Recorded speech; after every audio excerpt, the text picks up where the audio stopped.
"If you don't find our son in 3 days, I will divorce you," she screamed, her voice trembling with fury. The poor wife stood frozen in the pouring rain, eyes pleading. "Please, I'm trying. Get out." The door slammed shut, leaving her shivering, broken, and alone in the storm. This introduction has a heartfelt and emotional tone, which is great for engaging your audience. However, I'd refine it slightly for clarity and flow while keeping the warmth intact. Here's a smoother version.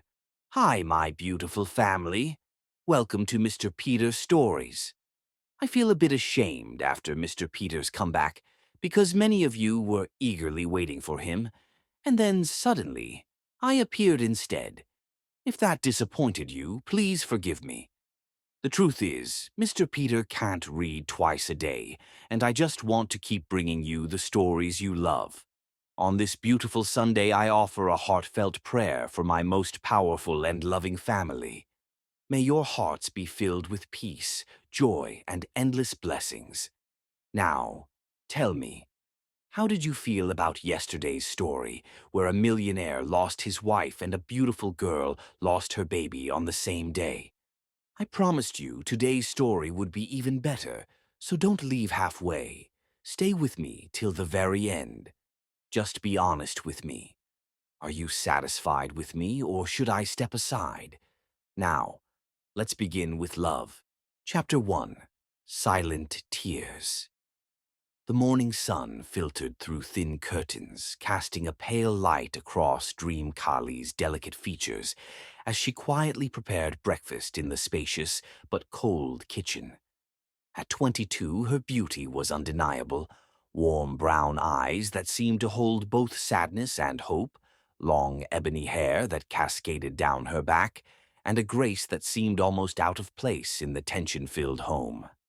"The rice is overcooked again," her husband Vikram said without looking up from his newspaper. His voice held no anger, only indifference, which somehow cut deeper than rage ever could. "I'm sorry," Dream Kaylee replied softly, though they both knew it wasn't true. The rice was perfectly cooked, as it always was. This daily ritual of criticism had begun the day after their arranged marriage 3 years ago and had never ceased. She had come to this marriage with dreams of partnership and respect, if not love. Her family had assured her that Vikram, from a respected family with considerable wealth, would make a good husband. What they hadn't told her, or perhaps hadn't known, was that Vikram had agreed to the marriage only to please his dying father and secure a business merger with her family's company. From the bedroom down the hall came a soft cooing sound that immediately transformed Dream Kaylee's expression. The subtle tension in her shoulders released, and a genuine smile curved her lips. Without a word to Vikram, she moved toward the sound, entering a nursery painted in gentle blues and yellows that she had decorated herself against her husband's protests about the unnecessary expense. "Good morning, my little sunshine," she whispered, leaning over the crib where 10-month-old Joshua looked up at her with eyes that mirrored her own. His tiny hands reached up, grasping for her, and she lifted him into her arms, inhaling the sweet scent of his baby skin. Joshua had been unexpected but instantly cherished. During her pregnancy, Dream Kaylee had hoped the child might soften Vikram's heart, might create a bridge between them. Instead, he had been absent for the birth, claiming an important business meeting couldn't be rescheduled. When he finally saw his son 3 days later, his only comment had been, "He's small, isn't he?" before returning to his office. "Let me tell you a story about a brave little prince," Dream Kaylee said to Joshua as she changed his diaper and dressed him in a blue romper. He lived in a castle with high walls, but one day he would find his way to a kingdom where everyone knew how special he truly was. It was the same story her mother had told her as a child, but she'd adapted it for her son, weaving in her hopes for his future, a future where he would be valued, where his gentle heart would be seen as strength rather than weakness. After dressing Joshua, Dream Kali settled into the rocking chair by the window, cradling him close as she began to sing the lullaby her grandmother had taught her, passed down through generations in her family. Sleep, my child, beneath the stars. Angels watch from near and far. Until the morning sun appears, I'll keep you safe and dry your tears. Her voice, though soft, carried a richness that seemed to soothe not only Joshua, but herself as well. In these moments, the loneliness of her marriage faded, replaced by a love so powerful it sometimes overwhelmed her. From the doorway, Vikram watched silently, his expression unreadable. For a brief moment, something akin to longing flickered in his eyes before he turned away, the sound of the front door closing. Moments later, the only indication he had been there at all. Dream Kali closed her eyes, a single tear escaping down her cheek. Not for herself. She had stopped crying for herself long ago, but for Joshua, who deserved a father's love as much as a mother's. The day passed as most days did. Dream Kali tended to the house, played with Joshua, prepared meals that Vikram barely acknowledged, and worked on small embroidery pieces that she sold at a local shop. Her one connection to the outside world, and the only money that was truly hers. That evening, as darkness fell, she bathed Joshua in the small tub, laughing as he splashed water everywhere, his giggles filling the bathroom with joy. She wrapped him in a towel, kissing his damp curls. "Tomorrow is a special day," she whispered to him. "My little prince will be 1 year old." She had been planning his birthday celebration for weeks, saving her embroidery money to buy a small cake and a stuffed elephant she'd seen Joshua admiring in a shop window when they walked past. Her friend Alani had suggested they take Joshua to a children's movie that was playing at the local cinema, a rare treat that Dream Kaylee had almost been afraid to hope for. When she mentioned the birthday plans to Vikram over dinner, he barely looked up from his plate. "I'll be in Mumbai tomorrow. Business meeting," he said flatly. Dream Kali nodded, having expected nothing else. "How long will you be gone?" 3 days, maybe 4. He stood, placing his barely touched plate in the sink. "Don't wait up. I have work to finish." After he disappeared into his study, Dream Kaylee cleared the table, her movements mechanical. The silent tears that gave the day its name slipped down her cheeks unchecked as she washed the dishes, dried them, and put them away. Later, in Joshua's room, she held him close, rocking gently as she sang their special lullaby one more time. "Tomorrow will be wonderful," she promised him, and herself. "Just you and me and Alani. We'll celebrate how perfect you are, my love." She kissed his forehead as his eyes grew heavy with sleep, wondering not for the first time what it would be like to be truly loved by someone who chose her, who saw her, not as an obligation or a convenience, but as essential to their happiness. As she placed Joshua in his crib, she whispered, "Sweet dreams, my little one. No matter what happens in this life, never forget how deeply you are loved." In the hallway mirror, Dream Kaylee caught a glimpse of herself, young, beautiful, but with eyes that had grown old before their time. She straightened her shoulders and wiped away the last of her tears. For Joshua, she would be strong. For Joshua, she would find joy in each day, even as her heart quietly broke in the silence of her marriage. Tomorrow would be better. Tomorrow would be Joshua's day. And for a few precious hours, she would allow herself to forget everything else. Chapter 2. The night everything changed. The morning of Joshua's first birthday dawned bright and clear. Dream Kali woke early, her heart lighter than it had been in months. Vikram had already left for Mumbai, his suitcase gone from the hallway, which meant the house was theirs alone.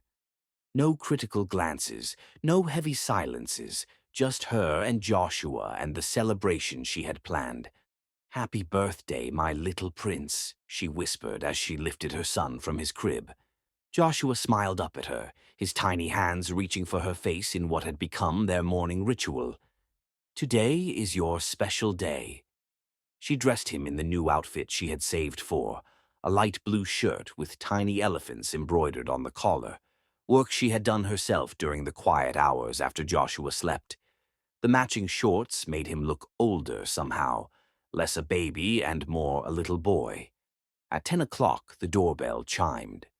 Dream Kali opened it to find Alani, her best friend since childhood, standing there with a small wrapped package and a smile that could light up the darkest room. "There's the birthday boy," Alani exclaimed, scooping Joshua into her arms and covering his cheeks with kisses until he giggled. "1 year old today. I can hardly believe it." Unlike most of Dream Kali's friends who had slowly disappeared after her marriage to Vikram, Alani had remained steadfast. She saw the reality of Dream Kali's life and offered support without judgment, a kindness for which Dream Kali was endlessly grateful. Dream Kali said, leading the way, "The cake is in the kitchen. I thought we could have a small celebration here before the movie." The cake was simple but beautiful, vanilla with buttercream frosting and a single blue candle in the center. Dream Kali had risen before dawn to bake it, wanting everything to be perfect for Joshua's first birthday. They sang to him, Dream Kali's melodic voice blending with Alani's enthusiastic, if slightly off-key rendition of Happy Birthday.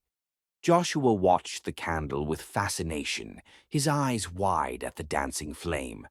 "Make a wish for him," Alani suggested, and Dream Kali closed her eyes briefly before blowing out the candle. "I wish for him to know love, real love, in all its forms throughout his life, the kind I never found." They cut the cake, helping Joshua smash a tiny piece between his fingers before stuffing it into his mouth, frosting smearing across his cheeks as he laughed in delight. Dream Kali captured the moment with her camera, wanting to preserve every second of this perfect day. "We should get going if we want to make the 2 o'clock showing," Alani said, checking her watch. "The theater is on the other side of town." Dream Kali nodded, gathering Joshua's diaper bag and making sure she had everything they might need. Extra clothes, diapers, his favorite toy, and a small bottle of juice. The movie was a children's animation about talking animals, something colorful and cheerful that she hoped would captivate Joshua. It was his first trip to a cinema, another milestone to celebrate.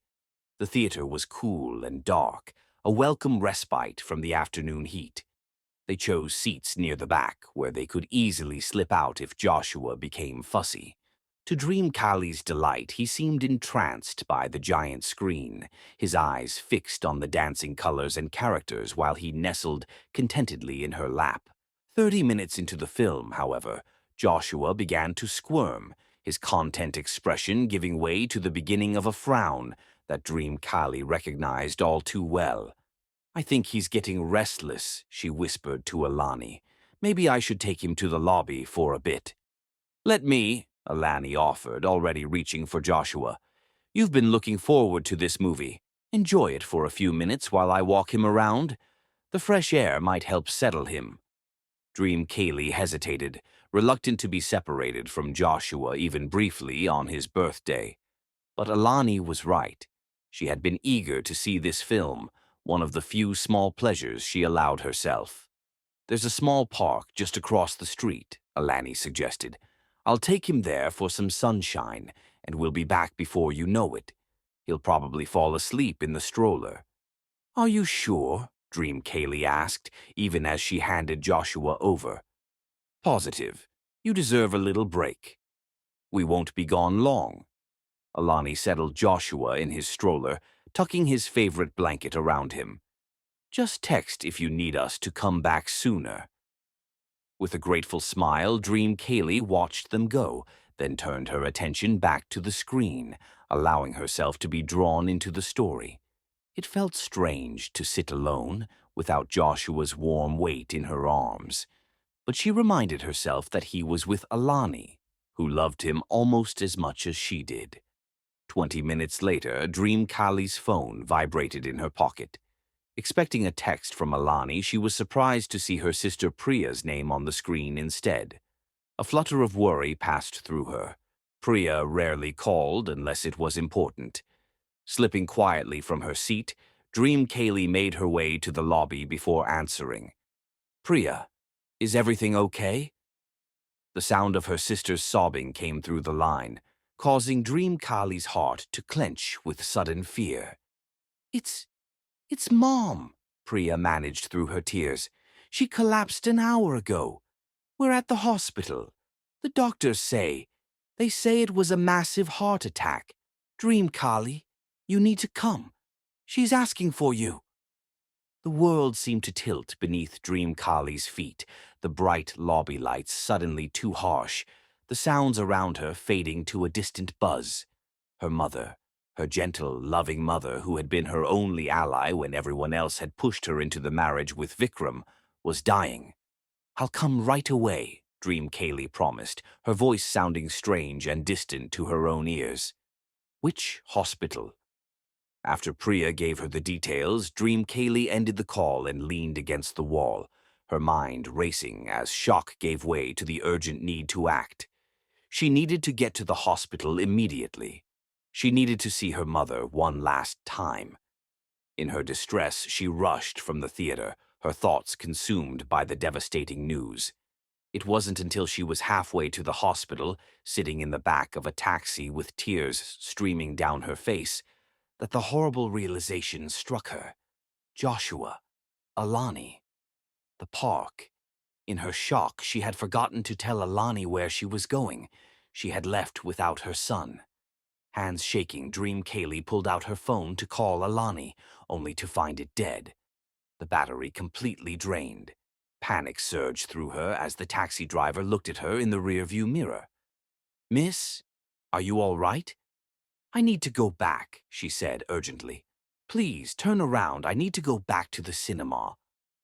But as the taxi made a U-turn, Dream Kali's phone lighted up with life for just a moment, long enough for her to see a final message from Priya. "Hurry. The doctors say she doesn't have long." Torn between her dying mother and her son, Dream Kaylee made a split-second decision that would haunt her forever. "Continue to the hospital," she told the driver, her voice breaking. "Alani will take care of Joshua until I can get back." Across town, in the small park near the theater, Alani sat on a bench, speaking anxiously into her phone. "Dream Kaylee, can you hear me? Where are you?" Only static answered her. The call had dropped, leaving her message incomplete. She looked down at Joshua, sleeping peacefully in his stroller, unaware that at this very moment, both women who loved him most were facing impossible choices.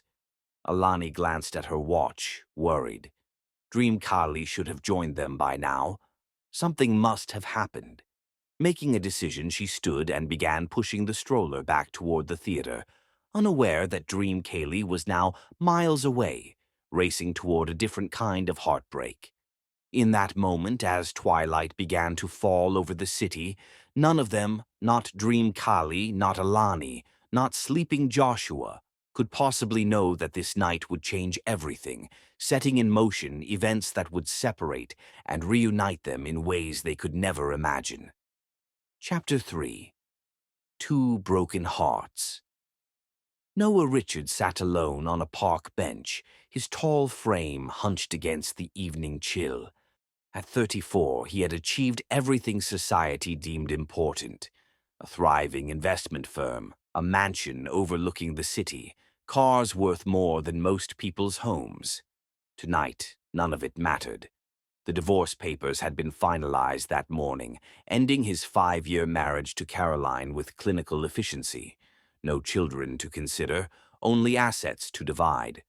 The prenuptial agreement had protected most of his wealth, but money had never been the issue between them. "You can't give me the one thing I want," Caroline had said during their last real conversation. "A child, a family.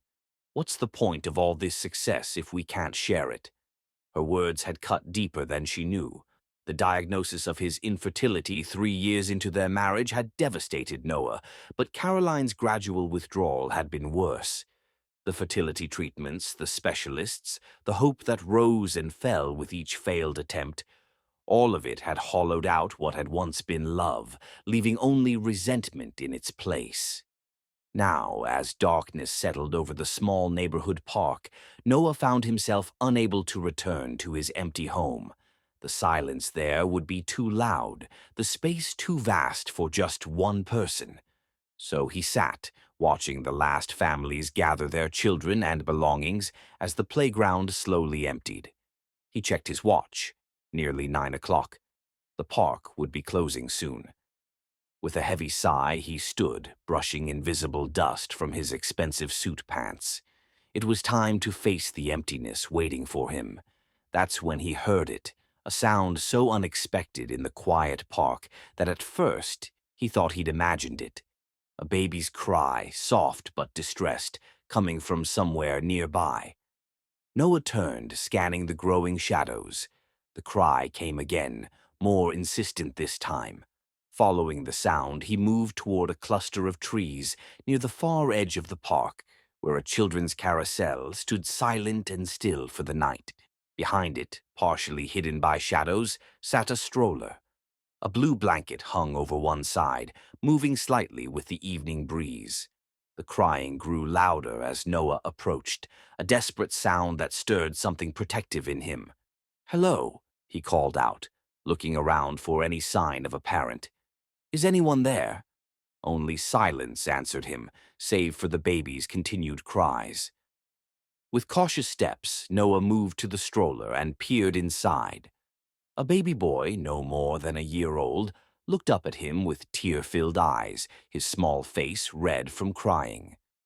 "Hey there, little guy," Noah said softly, his voice automatically shifting to a gentler tone. "Where's your mom or dad?" He scanned the area again, calling out louder this time. "Hello?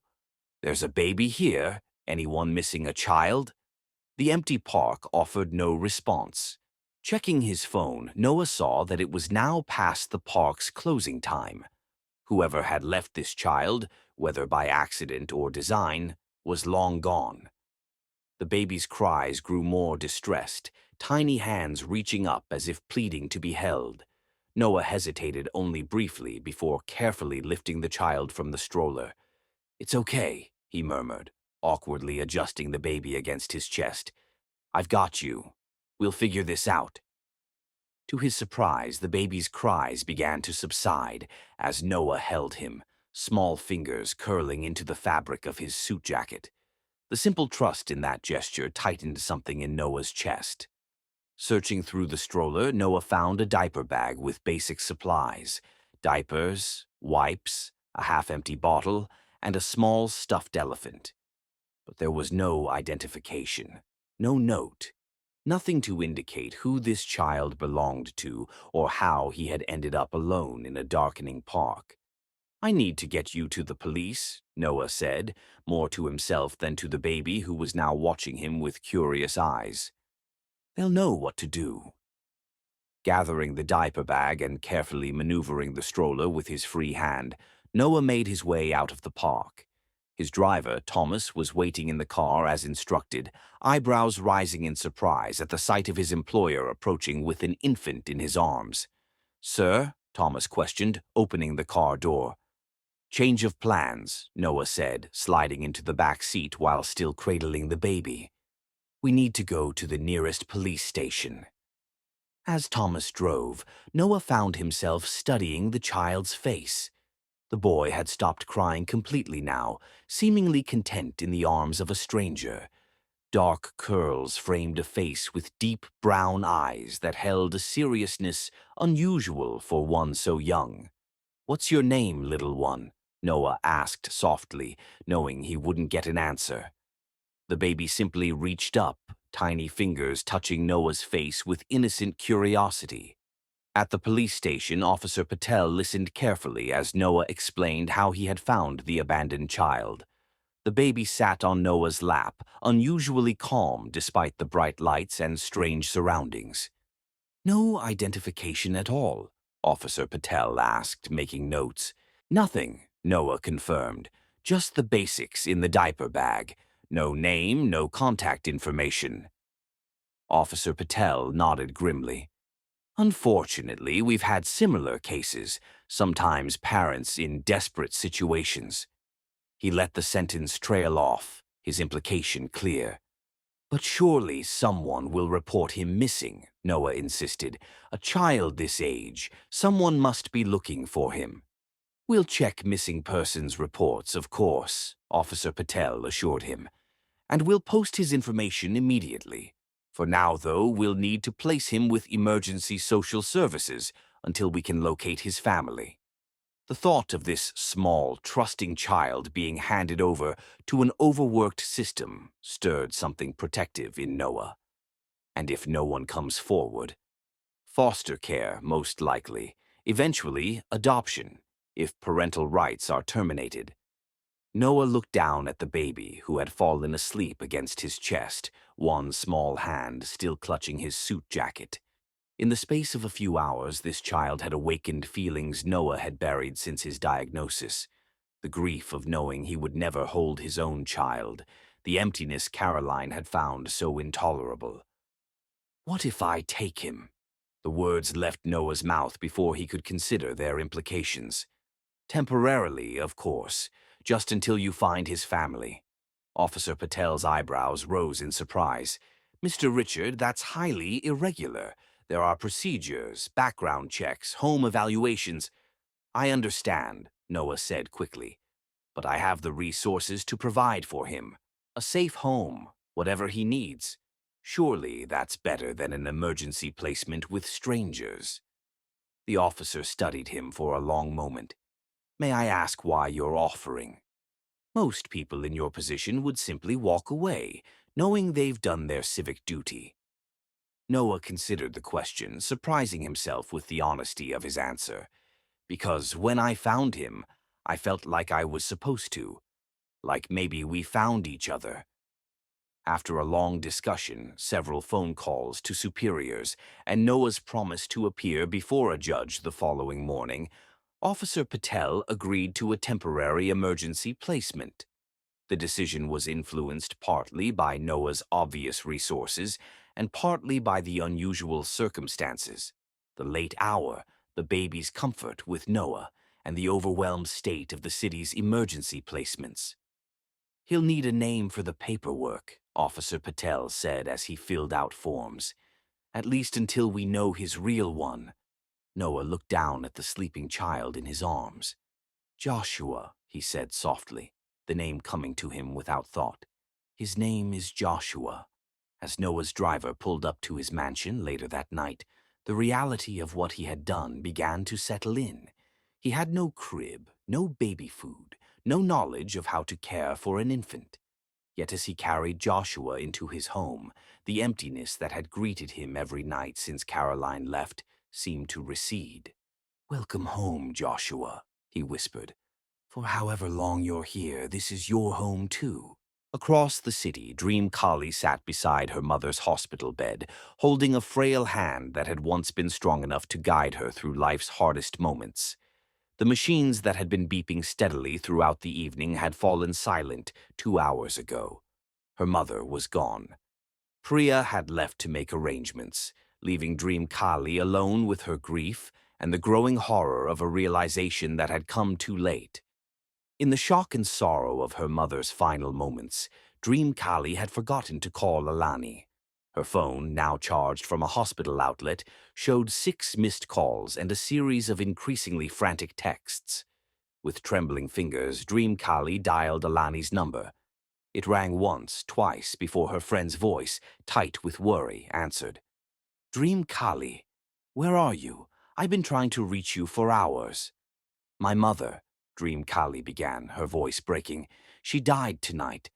I had to come to the hospital. I'm so sorry I didn't call. Is Joshua okay? Is he with you?" The silence that followed stretched for an eternity, broken only by Alani's shaky breath. "Dream Kali, I thought you came to get him. I went back to the theater to find you, but you weren't there. I had to leave to help my sister with an emergency. I left a note on the stroller with my number, and I called the theater to tell them where Joshua was, in case you came looking. I thought you must have found him." The world stopped. Dream Kali's heart seemed to freeze in her chest as understanding dawned. You left him. Where? Where is my baby? In the small playground behind the carousel. It was just for a few minutes. I had to help my sister. I left the note. I called the theater. Dream Kali, I'm so sorry. I thought you knew. Dream Kali couldn't breathe.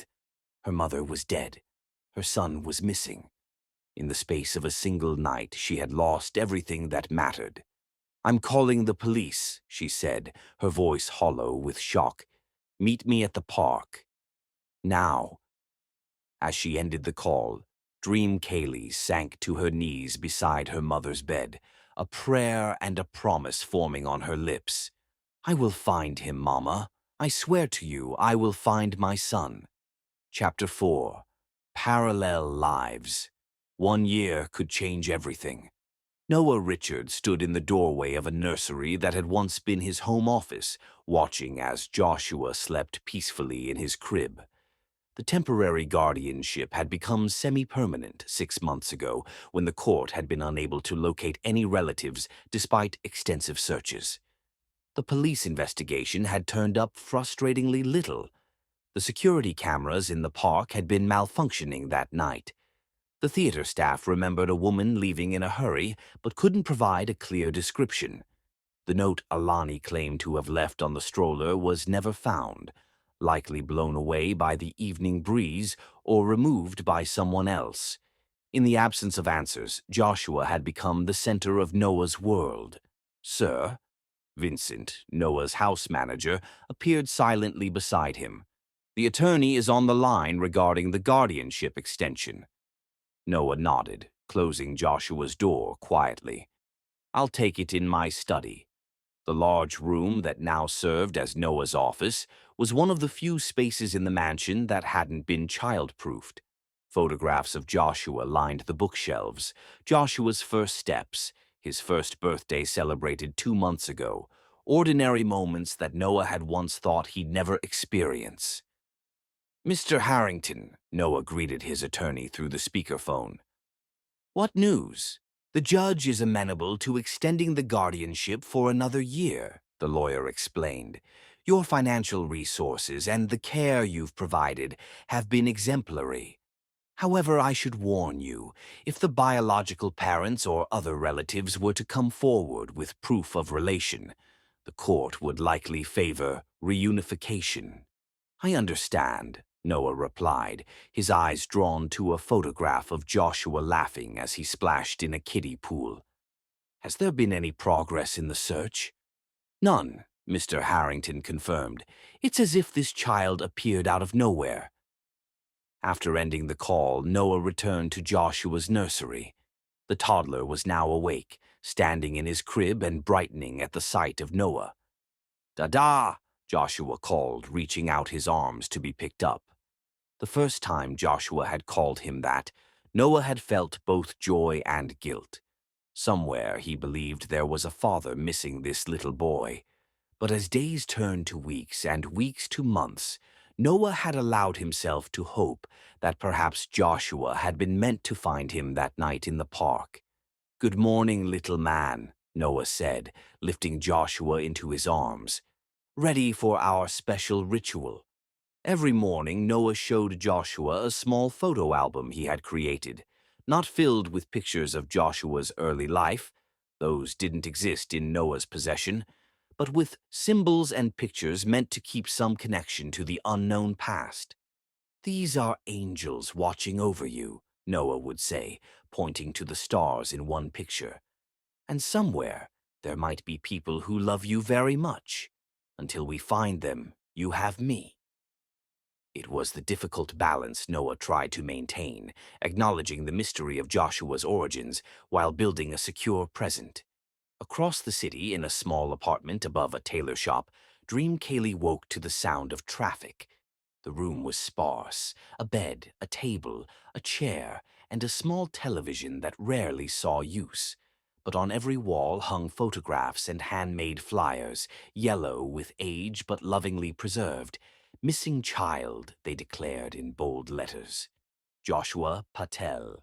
Last seen, May 15th, at Central Park Playground. The photographs showed a smiling baby with dark curls and serious eyes, images Dream Kaylee had enlarged from the few pictures on her phone. Her ex-husband had thrown out all of Joshua's belongings the day after he'd disappeared, an act of cruelty that still burned in her memory. Dream Kaylee's life had narrowed to a single purpose after that terrible night. She had spent weeks at the police station, filed report after report, visited every orphanage and foster home in the city. When money ran out, she took any job she could find, currently working at the tailor shop below her apartment during the day and cleaning offices at night. Every penny beyond basic survival went into the search.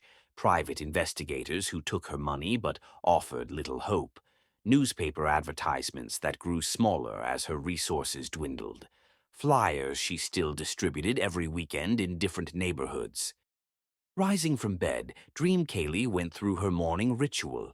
She opened the small wooden box that contained all she had left of Joshua, a tiny sock she had found under the couch after Vikram had cleared out the nursery, a lock of hair from his first haircut, the receipt for the birthday cake she had made him. "Good morning, my love," she whispered, touching each item gently.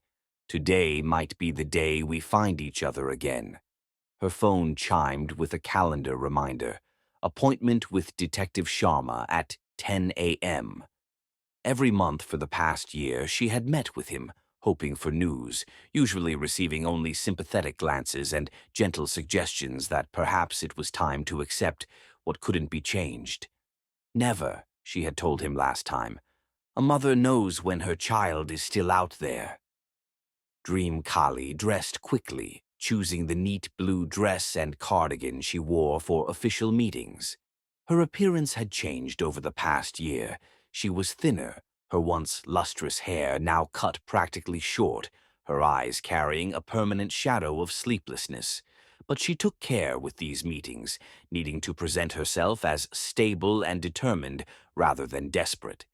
Today's meeting followed the familiar pattern. Detective Sharma had no new information. The case remained open but inactive without new leads. He tactfully avoided mentioning that resources for year-old missing persons cases were limited, especially when competing with more recent disappearances. "Ms. Patel," he said gently as she prepared to leave, "have you considered the grief counseling services I mentioned? They specialize in helping parents of missing children." Dream Kali shook her head. "Grief is for those who have lost someone forever. Joshua is out there, Detective. I just need to find him." Later that afternoon, Dream Kali stood on a street corner, handing flyers to passing strangers who mostly avoided eye contact. Some took the papers out of politeness, others passed by as if she were invisible. One kindly woman stopped, studied the photograph, and promised to keep an eye out, the same promise hundreds had made over the past year. As dusk fell, Dream Kali made her way to the park where Joshua had disappeared. She came here often, walking the paths, studying the faces of playing children, hoping for a miracle. Tonight, the park was hosting a charity event. Colorful lights strung through the trees and music playing near the carousel where Joshua's stroller had been found. Dream Kali stood at the edge of the gathering, watching happy families enjoy the festivities.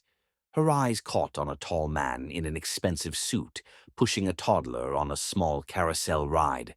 Something about the child's laugh carried across the distance, causing her heart to stutter painfully. For a moment, just a moment, she allowed herself to imagine a different life, one where her son grew up loved, where she found happiness again, where the constant ache of loss didn't color every waking moment. Then the carousel turned, the child's face came into view, and reality reasserted itself. Not Joshua, not her son, just another happy family, untouched by the kind of loss that had defined her existence for the past year. With shoulders straight despite the weight she carried, Dream Kaylee turned away from the scene and headed toward her second job. Tomorrow would be another day of searching. and the day after that, and the day after that, for as long as it took, because somewhere in this vast city her son was growing up without her. And no matter how parallel their lives might run, Dream Kaylee believed with unshakable certainty that one day those parallel lines would finally intersect. Chapter 5. The Birthday Miracle. The carousel spun in lazy circles, children's laughter rising above the cheerful music. Dream Kali walked along the familiar path in Central Park, following the routine she had established over the past 2 years. Every weekend she visited the place where Joshua had disappeared, still hoping against hope for some clue, some miracle that would lead her to her son. 2 years. Joshua would be 3 now. Would he still have the same serious eyes? Would his hair still curl at the ends? These questions haunted her waking moments and filtered into her dreams. Today's visit was more painful than most. It was May 15th, Joshua's 3rd birthday. Dream Kali carried a small cupcake with a blue candle, a private celebration for a child who wasn't there to blow out the flame. As she neared the carousel, she noticed an unusual amount of activity in the adjacent playground. Colorful balloons tied to the fence swayed in the gentle breeze. A professional photographer arranged a group of children for pictures while caterers set up tables laden with food. Clearly, someone wealthy was hosting a birthday party. Dream Kali averted her eyes, the sight of another child's celebration too painful on this particular day. She headed toward the secluded bench where she usually sat, away from curious glances and the pitying looks her quiet rituals sometimes attracted. "Higher, Daddy, higher!" a child's voice called out excitedly from the swings. Something about the voice, its pitch, its cadence, made Dream Kaylee freeze mid-step. Slowly she turned toward the sound. A tall man in casual but clearly expensive clothes was pushing a little boy on the swings. The child's dark curls bounced with each arc, his laughter bright and infectious. Dream Kali's heart began to pound so hard she could feel it in her fingertips.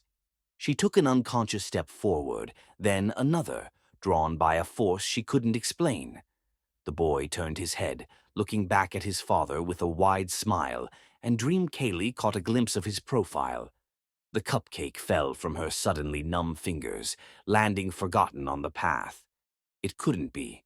And yet, 5 more pushes, then we need to greet our guests, the man was saying, his deep voice carrying across the playground. It's not every day my little man turns 3. 3 years old. Today. The coincidence was too great to ignore. Dream Kali moved closer, her eyes never leaving the child. Each step felt both impossibly difficult and utterly necessary.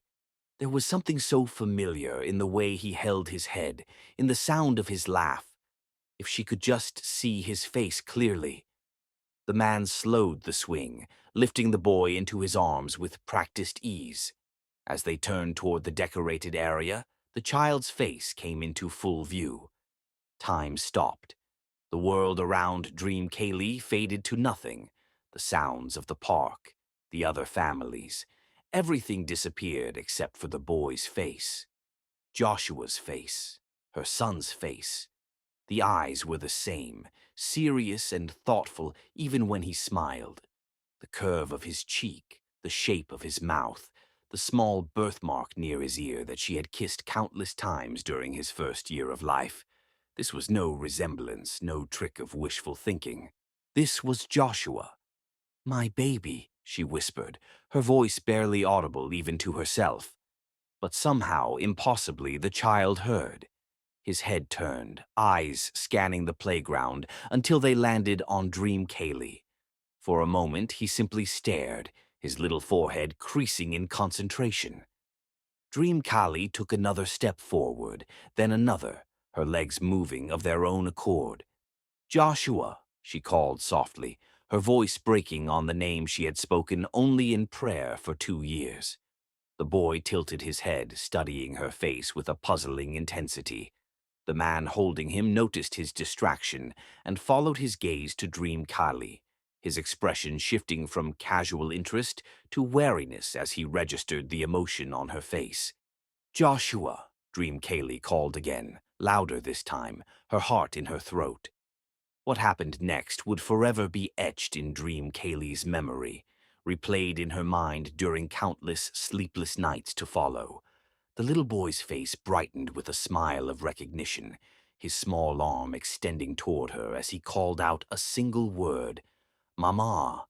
The man holding Joshua stiffened, his posture instantly protective as he shifted the child to his hip, putting his body slightly between Joshua and Dream Kali.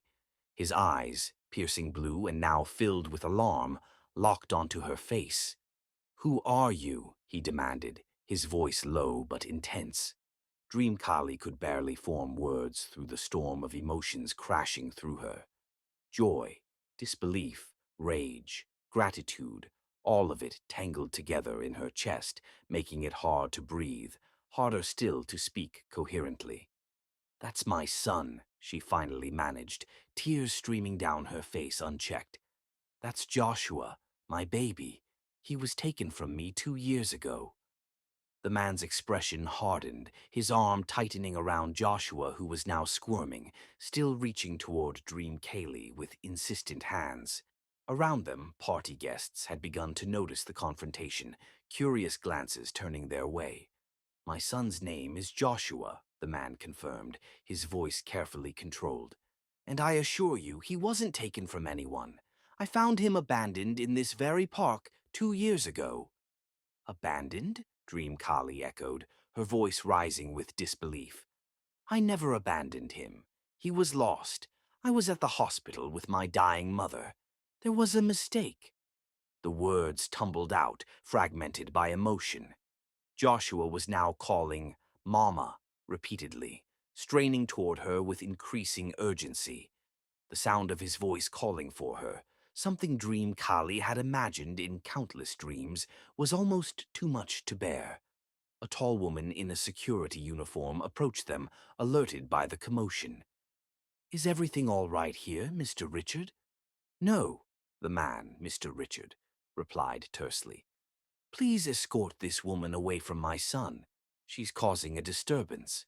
"Your son?" Dream Kaylee's voice broke on the words. "He's my child." "Look at him. He knows me." "Many children his age call women mama," Mr. Richard countered, though uncertainty had begun to creep into his expression as Joshua continued to reach for Dream Kali with increasing distress.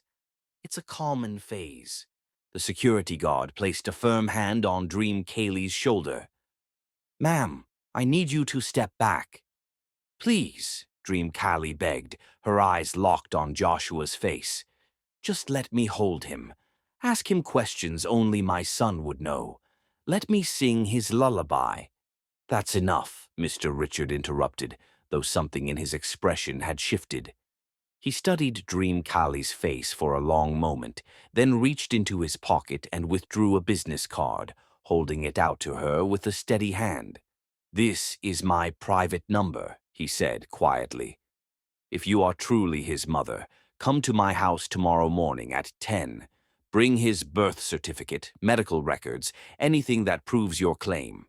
We'll sort this out properly, away from prying eyes." Dream Kali took the card with trembling fingers, her eyes never leaving Joshua's face. The security guard's hand was still firm on her shoulder, ready to remove her if necessary. "What's your name?" Mr. Richard asked, his voice slightly softer. "Dream Kali Patel," she answered, clutching the card like a lifeline. Something flickered in Mr. Richard's eyes. Recognition, perhaps, or the beginning of belief. "Dream Kali," he repeated. "An unusual name." "My grandmother's choice," she replied automatically, the exchange surreal in its normalcy while her entire world was shifting on its axis. Mr. Richard nodded once, then turned away, carrying a still protesting Joshua toward the birthday celebration. "Come tomorrow," he called over his shoulder. "Not before. We'll talk then." The security guard released Dream Kaylee's shoulder, but remained close by, making it clear that she was to leave now or be forcibly removed. With a last desperate look at Joshua, who was still watching her over Mr. Richard's shoulder, Dream Kaylee backed away. "I'll come back for you," she whispered, a promise meant for Joshua's ears alone. "Mama's coming back." Once beyond the park gates, Dream Kaylee collapsed onto a bench, her body shaking with sobs that were equal parts joy and anguish. She had found him. After 2 years of searching, of praying, of refusing to give up when everyone told her she should, she had found her son. But the battle was far from over. The man who held Joshua, this Mr. Richard, clearly believed he had legitimate claim to her child. And Dream Kali, in her reduced circumstances, with no lawyer, no resources, and only a mother's conviction, now faced the daunting challenge of proving what she knew in her heart to be true. She looked down at the business card in her hand. Noah Richard, it read, followed by an address in the city's most exclusive neighborhood. A wealthy man, a powerful man, who had been raising her son for 2 years. Dream Kali lifted her face to the sky, her tears drying in the warm May sunshine. "Thank you," she whispered to whoever might be listening. "Thank you for letting me find him." Tomorrow she would face Noah Richard. Tomorrow she would begin the fight to reclaim her child. But today she allowed herself to simply feel the miracle of having seen her son again, of hearing him call her mama, of knowing with absolute certainty that he was alive and well. For the first time in 2 years, Dream Kali slept without nightmares. Chapter 6. Impossible Proof. The morning after the park encounter, Dream Kali stood before the mirror in her tiny bathroom, trying to compose herself. Dark circles shadowed her eyes from a night spent alternating between euphoric joy and paralyzing anxiety. She had found Joshua, a miracle she had prayed for every day for 2 years, but now faced the daunting task of proving he was hers.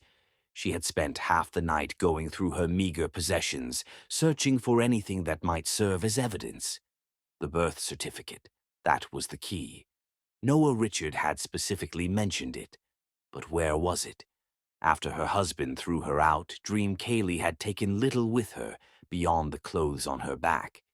Important documents had been locked in Vikram's home office, access denied even when she begged to retrieve them. "I need to see him," she whispered to her reflection. "Vikram has my proof."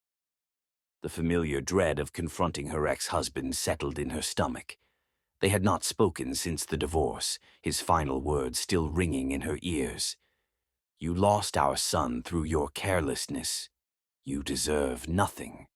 Dream Kali dressed carefully in her best clothes, a simple blue dress and cardigan that she kept for interviews and official meetings. Looking presentable might not sway Noah Richard, but it couldn't hurt. She tucked the small wooden box containing Joshua's lock of hair and baby sock into her purse. Not legal proof, perhaps, but evidence of a mother's love. The bus ride to her former neighborhood felt like traveling to another life. The familiar streets bore witness to a different Dream Kaylee. Younger, less scarred, still believing in possibilities rather than mere survival.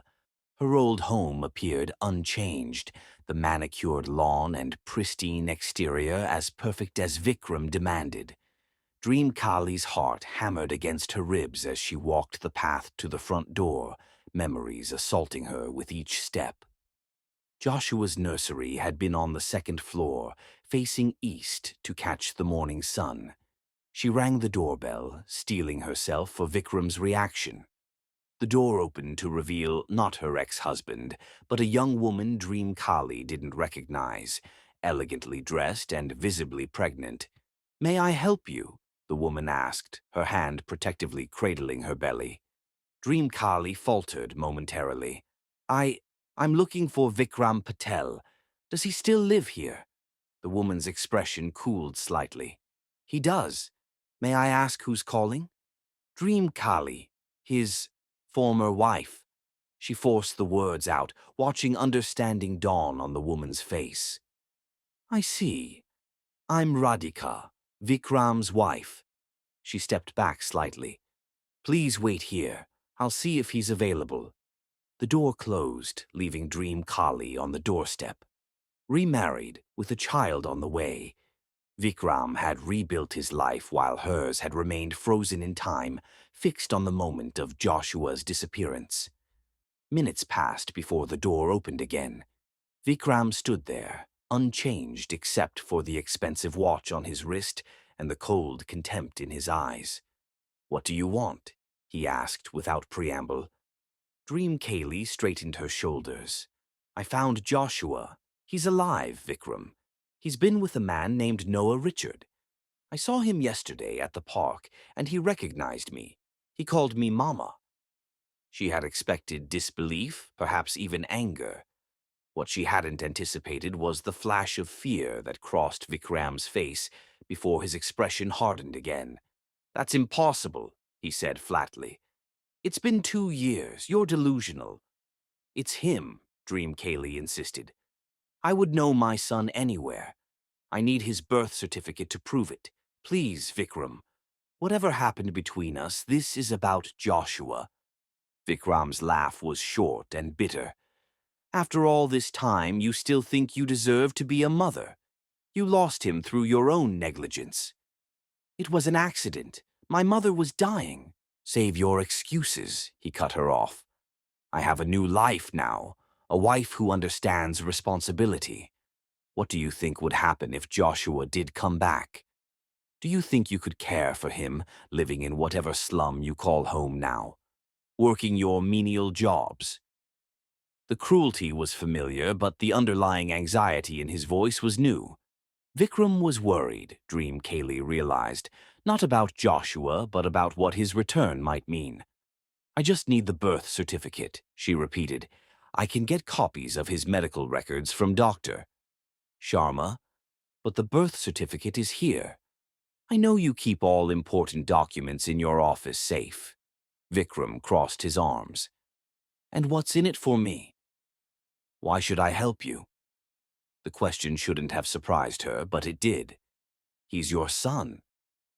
"A son I grieved and put behind me. Radhika and I are having a child in 3 months. Why would I want to complicate our lives with a ghost from the past?"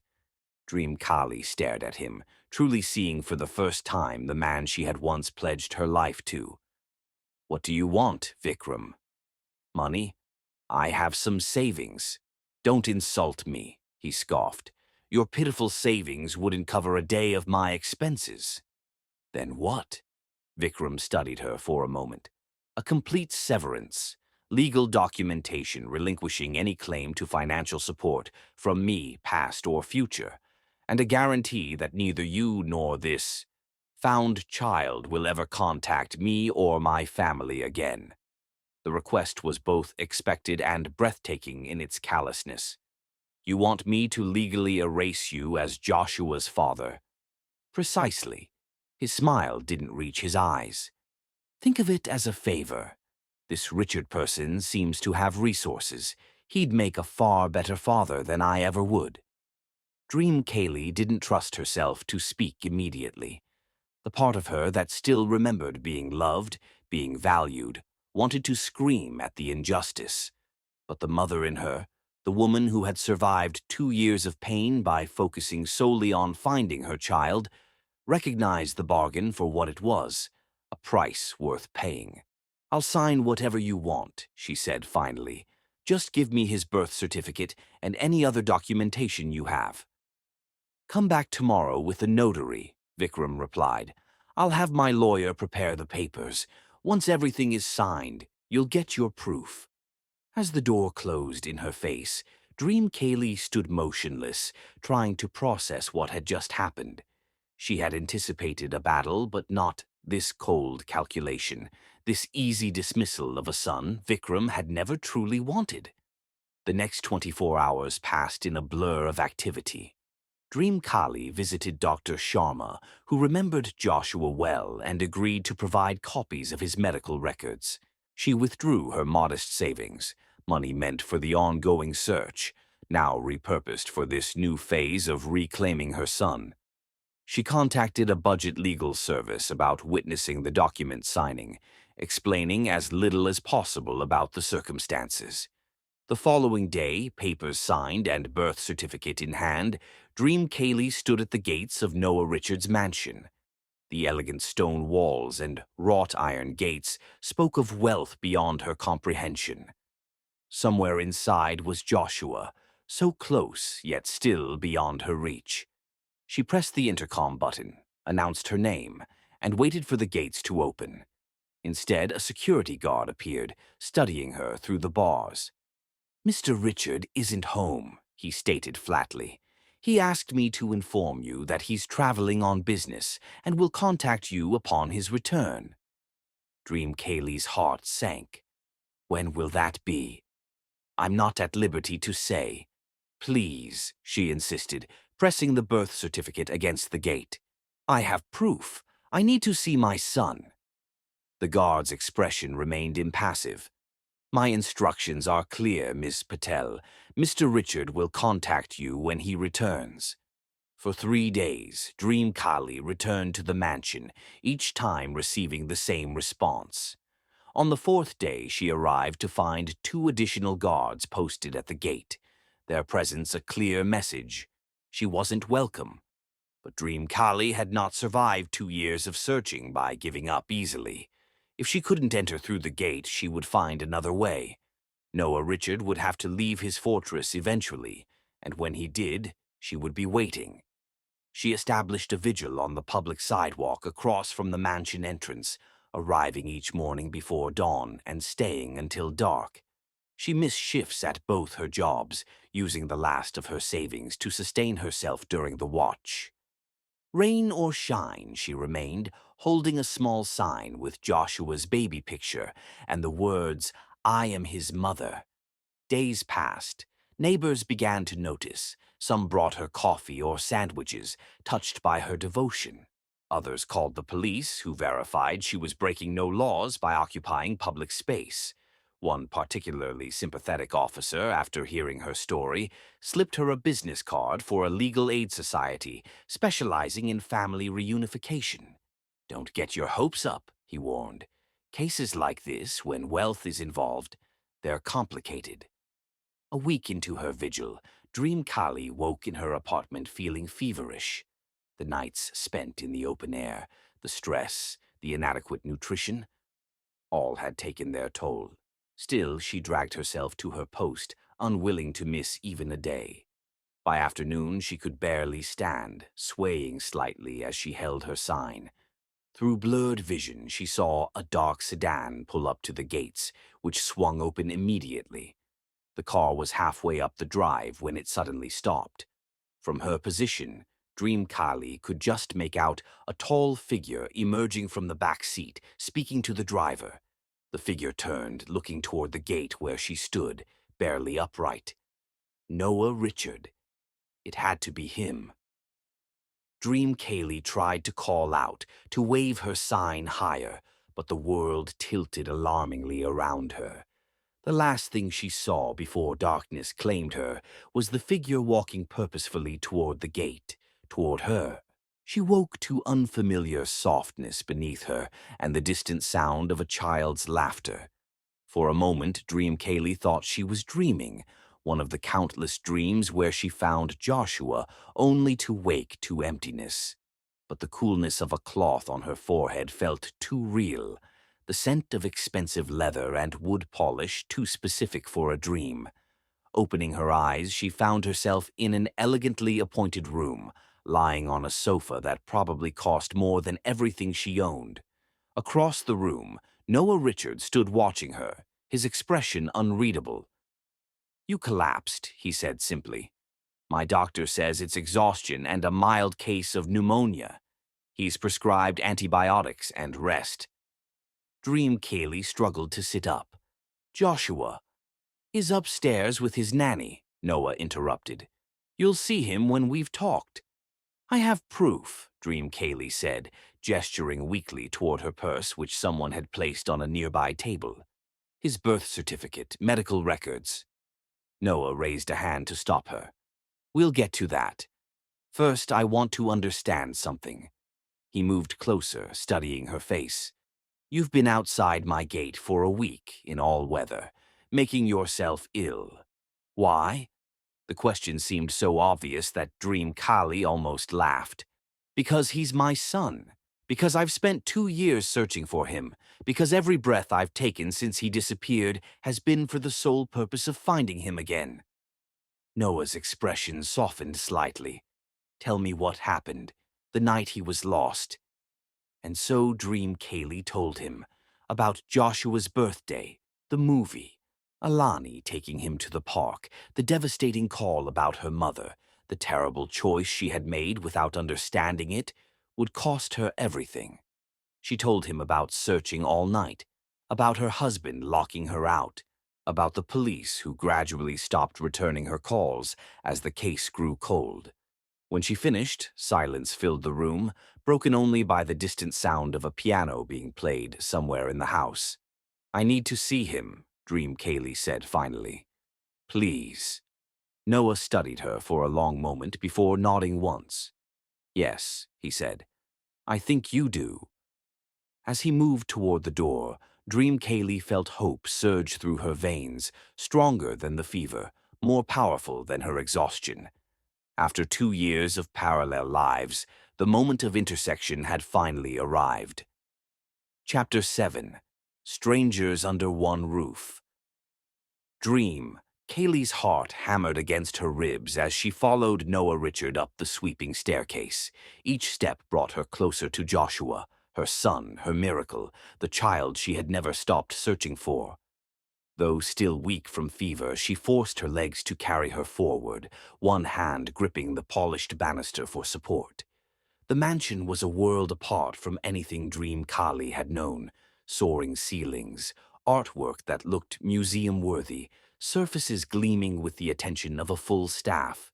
In another life, she might have been intimidated by such opulence. Now she barely registered it. Nothing mattered except the child waiting somewhere behind one of these many doors. Noah paused at the top of the stairs, turning to study her with those penetrating blue eyes. Before we go in, I want to be clear about something. His voice was low, measured. Joshua has been with me for 2 years. He knows me as his father. Whatever happens next, his well-being comes first. Dream Kali nodded, understanding the warning beneath his words. I would never do anything to hurt him. Not intentionally, perhaps. Noah's gaze was steady. But good intentions aren't always enough when a child's emotional security is at stake. Before Dream Kali could respond, the sound of running footsteps echoed down the hallway. A moment later, Joshua appeared, chasing a remote-controlled car that zipped ahead of him. He was laughing, his dark curls bouncing with each step, cheeks flushed with excitement. The sight of him, so close, so real, nearly brought Dream Kaylee to her knees. He had grown so much, transforming from the baby in her memories to this vibrant little boy. But his eyes were the same, those serious, thoughtful eyes that had always seemed to hold wisdom beyond his years. Joshua, Noah called gently. Come here for a moment. There's someone I'd like you to meet. The boy looked up, his attention diverted from the toy. His eyes moved from Noah to Dream Kali, widening slightly in recognition. For a heartbreaking moment he hesitated, suddenly shy in a way he hadn't been at the park. It's okay, Noah encouraged. Come say hello. Joshua approached slowly, one small hand reaching back to grasp Noah's pant leg as he studied Dream Kaylee with open curiosity. Lady from park, he said softly. Dream Kaylee knelt down, bringing herself to his eye level despite the protest from her weakened body. Hello, Joshua, she managed, her voice thick with emotion. You called me Mama in the park, she continued gently. Do you remember? Joshua nodded solemnly, still partially hidden behind Noah's leg. You sing my special song. Dream Kali's breath caught. Yes, I do. Would you like to hear it again? When Joshua nodded, Dream Kali began to sing softly, the lullaby she had sung to him every night of his first year. Sleep, my child, beneath the stars, angels watch from near and far. Until the morning sun appears, I'll keep you safe and dry your tears. As the melody filled the hallway, Joshua's expression transformed. The wariness melted away, replaced by a smile so achingly familiar that Dream Kali had to fight back sobs. Slowly, he stepped away from Noah's protective presence, moving toward her with growing confidence. "Mama, sing," he said, reaching out to touch her face with gentle fingers. "Mama back." The simple words, spoken with a child's innocent certainty, broke something open inside Dream Kali. Tears spilled down her cheeks as she nodded. "Yes, my love, Mama's back." Behind them, Noah watched the exchange with an unreadable expression, his posture tense. When Joshua turned to him, saying, "Daddy, my mama," a complex emotion flickered across his features, something between pain and resignation. "Yes, Joshua," he said carefully, "this is your mama. She's been looking for you for a very long time." A slender woman appeared at the end of the hallway, the nanny, Dream Kaylee presumed. She approached with a professional smile. "It's time for Joshua's luncheon nap, Mr. Richard." Noah nodded. "Thank you, Ms. Chen. Joshua, go with Ms. Chen now. You can see." He paused, glancing at Dream Kaylee. "Your mama again afterward." Dream Kaylee fought the instinct to protest, to refuse to be separated from Joshua again, even for a moment.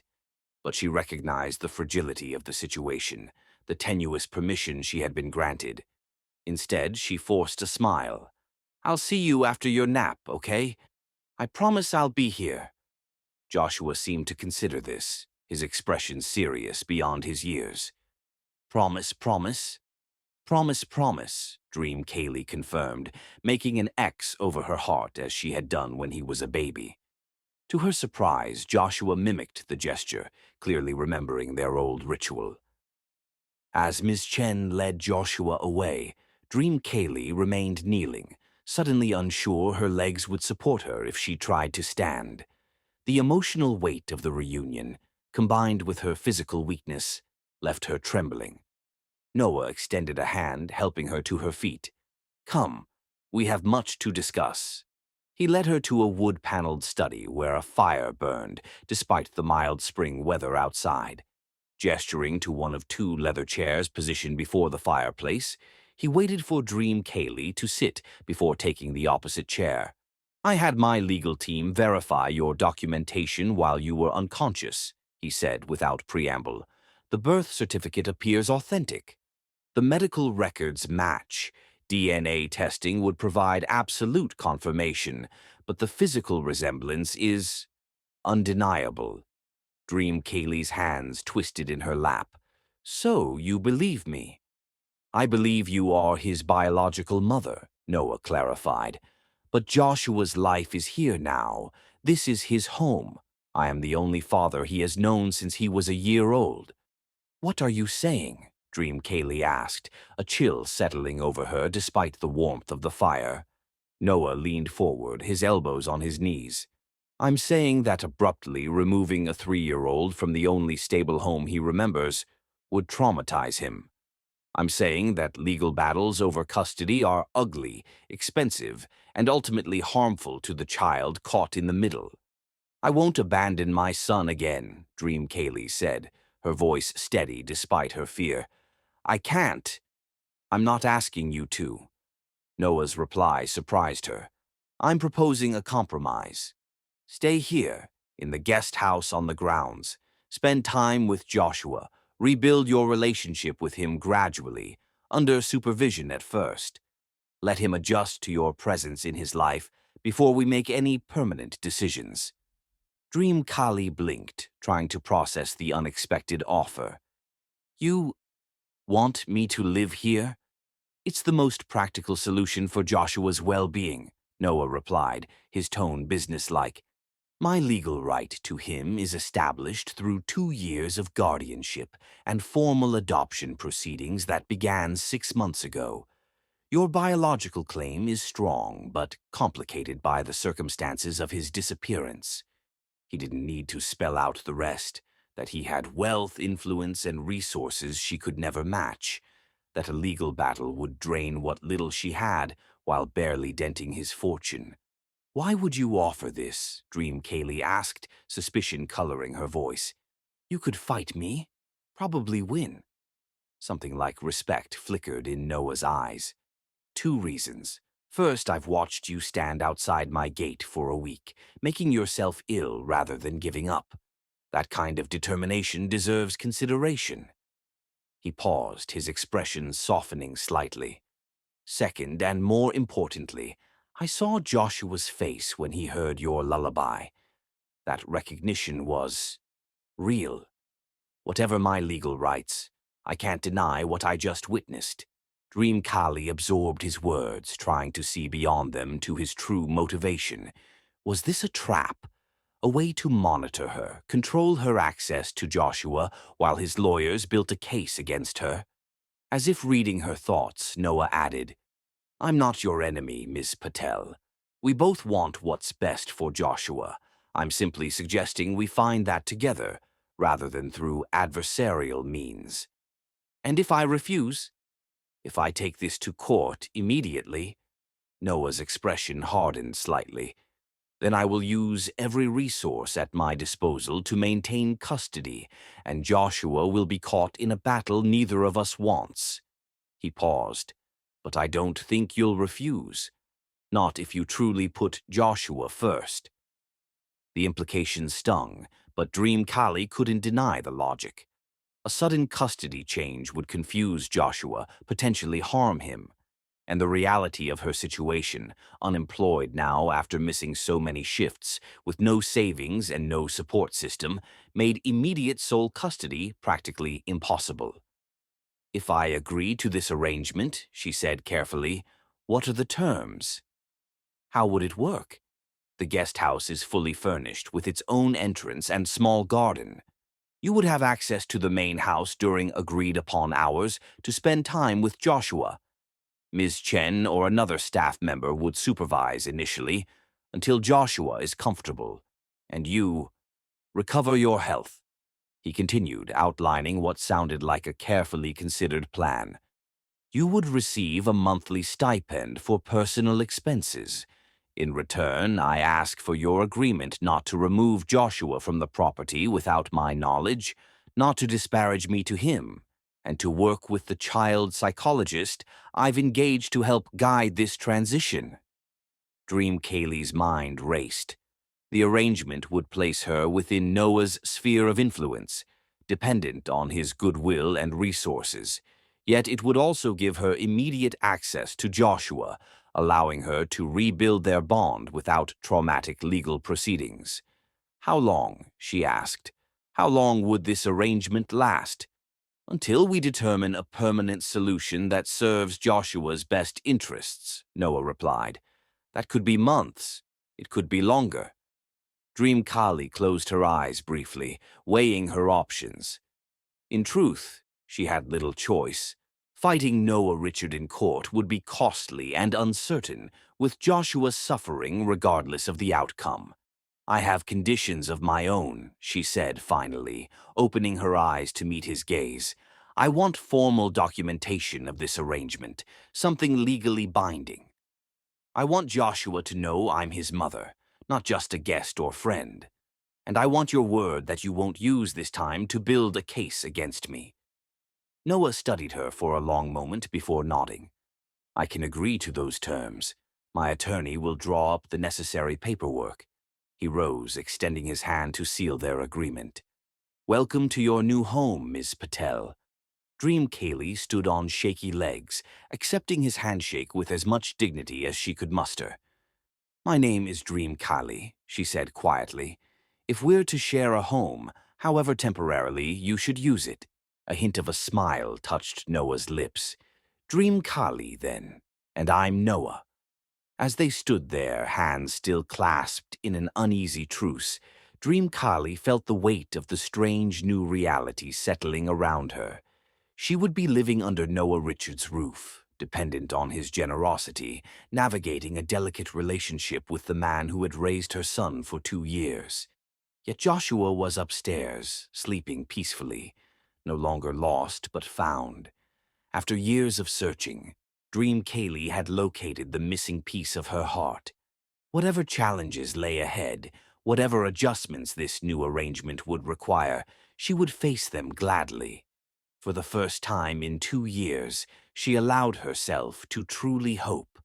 Chapter 8. Midnight Confessions. 2 weeks into her new life at the Richard estate, Dream Kaylee was still adjusting to the surreal nature of her circumstances. The guest house was larger than any apartment she had ever lived in, with its own kitchen, living room, bedroom, and small garden. Though tastefully furnished, it felt like a hotel, comfortable but impersonal, a temporary space rather than a home. What mattered, however, was not the luxurious surroundings but the precious hours each day she spent with Joshua. Their relationship was blooming slowly, carefully, under the watchful eyes of Ms. Chen and occasionally Noah himself. Joshua was warming to her presence, eager for her stories and songs, though he still ran to Noah with skinned knees or nighttime fears. Each evening at 8 o'clock, Dream Kaylee would kiss Joshua goodnight and return to the guest house, leaving Noah to complete their son's bedtime routine. The arrangement stung, but she accepted it as part of their fragile truce, a necessary compromise for Joshua's stability. Tonight, however, something was different. Dream Kaylee had just settled onto the small porch of the guest house, wrapped in a light blanket against the evening chill, when her phone rang. Noah's name flashed on the screen. "Joshua's running a fever," he said without preamble when she answered. 103.2. The pediatrician is on her way, but he's asking for you. Dream Kaylee was already on her feet, grabbing a cardigan. "I'm coming." She hurried across the manicured lawn to the main house, heart racing with maternal anxiety. The staff had been instructed to admit her at any time, so the security system recognized her approach, doors unlocking automatically. Upstairs, she found Noah in Joshua's bedroom, sitting on the edge of the bed, his face tight with worry. Joshua lay among rumpled dinosaur print sheets, his cheeks flushed, dark curls damp with sweat. "Mama," he called weakly when he saw her, reaching out hot little hands. Dream Kaylee moved to him immediately, perching on the opposite side of the bed from Noah. "I'm here, my love. Mama's here." She placed a gentle hand on his forehead, alarmed at the heat radiating from his skin. "Have you given him anything for the fever?" Noah nodded. "Children's Tylenol 20 minutes ago. The doctor should be here soon."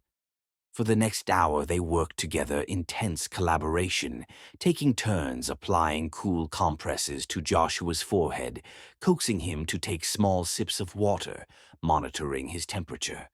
When the pediatrician arrived, they stood side by side, listening to her assessment. A severe ear infection, painful but treatable with antibiotics, and rest. By midnight, Joshua had finally fallen into a fitful sleep, his fever down to 101, thanks to medication and their careful ministrations. Dream Kaylee sat in the rocking chair beside his bed, unwilling to leave while he was still ill. "You should get some rest," Noah said quietly from the doorway. "I'll stay with him." Dream Kaylee shook her head. "I can't leave him, not when he's sick." Something like understanding crossed Noah's face. "I'll have Thomas bring coffee." He disappeared briefly, returning with 2 steaming mugs. Handing one to Dream Kaylee, he took the chair opposite hers, on the other side of Joshua's bed. They sat in surprisingly comfortable silence, both watching the rise and fall of their son's chest. "He had chicken pox when he was 2, Noah said suddenly, his voice low to avoid waking Joshua. "Spots everywhere. He was miserable for days, wouldn't let anyone but me hold him. I slept in this chair for a week." Dream Kaylee cradled her coffee, absorbing this piece of Joshua's life that she had missed. He had colic for the first 3 months, she offered in return. The only thing that soothed him was when I sang while walking him around the nursery. I learned to function on 2 hours of sleep. A ghost of a smile touched Noah's lips. That explains why he always hums himself to sleep. I never knew where he picked that up. The shared moment of parental connection opened something between them. As the night deepened and Joshua slept on, they exchanged more stories. Noah describing Joshua's first steps, Dream Kali recounting his earliest smiles. "How did you find him?" Dream Kali asked softly, the question she had wondered about for 2 years. "That night in the park, what made you look behind the carousel?" Noah's expression turned reflective. "I almost didn't. I was leaving the park after." He paused, seeming to weigh how much to share. "After signing my divorce papers. My marriage ended that day. Caroline, my ex-wife, wanted children desperately. When we learned I couldn't father a child, He trailed off. "She left," Dream Kaylee finished for him, recognizing the pain behind his careful words. Noah nodded. "I was sitting on that bench, feeling like my life had lost all purpose. Then I heard crying, so faint at first I thought I'd imagined it. When I found him, sitting alone in that stroller." His eyes focused on Joshua's sleeping form with fierce tenderness. "It was like the universe was offering a second chance I never expected." "You saved him," Dream Kaylee said quietly. "When I think of what could have happened if you hadn't found him." "Why were you separated from him?" Noah asked, his tone carefully neutral.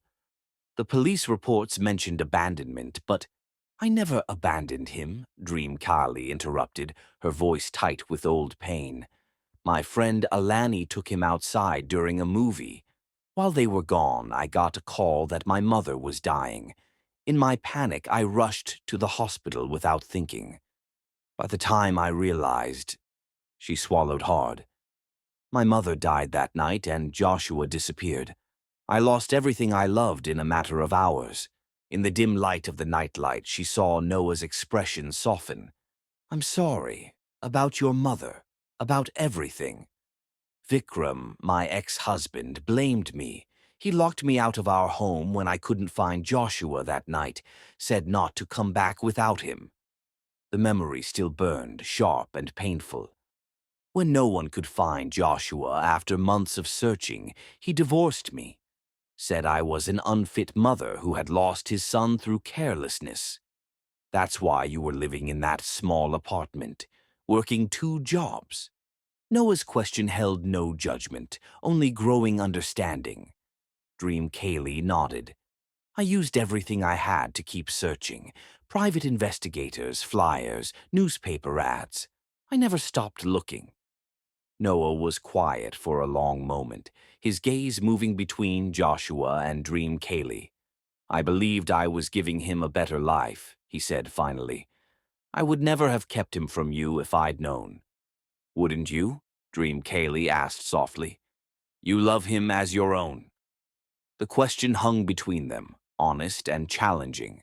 Noah didn't answer immediately, his expression thoughtful. "I don't know," he admitted finally. "I'd like to think I would have done the right thing." The honesty of his response surprised her. Before she could reply, Joshua stirred, whimpering slightly in his sleep. Both adults moved simultaneously to check on him, their hands meeting on his forehead. The fever had broken. In the shared relief that followed, something shifted between them. Not friendship exactly, but a tentative understanding born of their mutual love for the child sleeping peacefully between them. "You should get some rest," Noah said again, his voice gentle. "I'll keep watch for a while." This time, Dream Kaylee nodded, exhaustion catching up with her. But as she rose to leave, she paused at the door, looking back at Noah sitting vigilant by their son's bedside. "Thank you," she said simply, "for loving him when I couldn't be there." Noah's eyes met hers across the darkened room. "Thank you for never giving up on finding him." In that quiet exchange lay the seed of something neither had anticipated when they'd first faced each other across a crowded park: respect, and perhaps the beginning of understanding. Two broken hearts, slowly healing through their shared love for one extraordinary little boy. Chapter 9. The Memory Box. Summer sunshine streamed through the windows of the main house's library, where Dream Kali sat cross-legged on the floor with Joshua, building an elaborate tower of wooden blocks. After a month at the Richard estate, such moments had become precious routine, time carved out each day for mother and son to reconnect, to rebuild bonds severed by circumstance. "Higher, Mama," Joshua urged, carefully placing another block on their growing structure. His trust in her had blossomed remarkably in recent weeks, childish intuition recognizing what his conscious mind could not fully comprehend: that she was not a stranger, but the woman who had sung him to sleep every night of his first year. "Careful now," Dream Kali cautioned with a smile, steadying the tower as it began to wobble. "Sometimes we need to make sure the foundation is strong before we build higher." From his desk across the room, Noah glanced up from his work, a smile tugging at the corners of his mouth.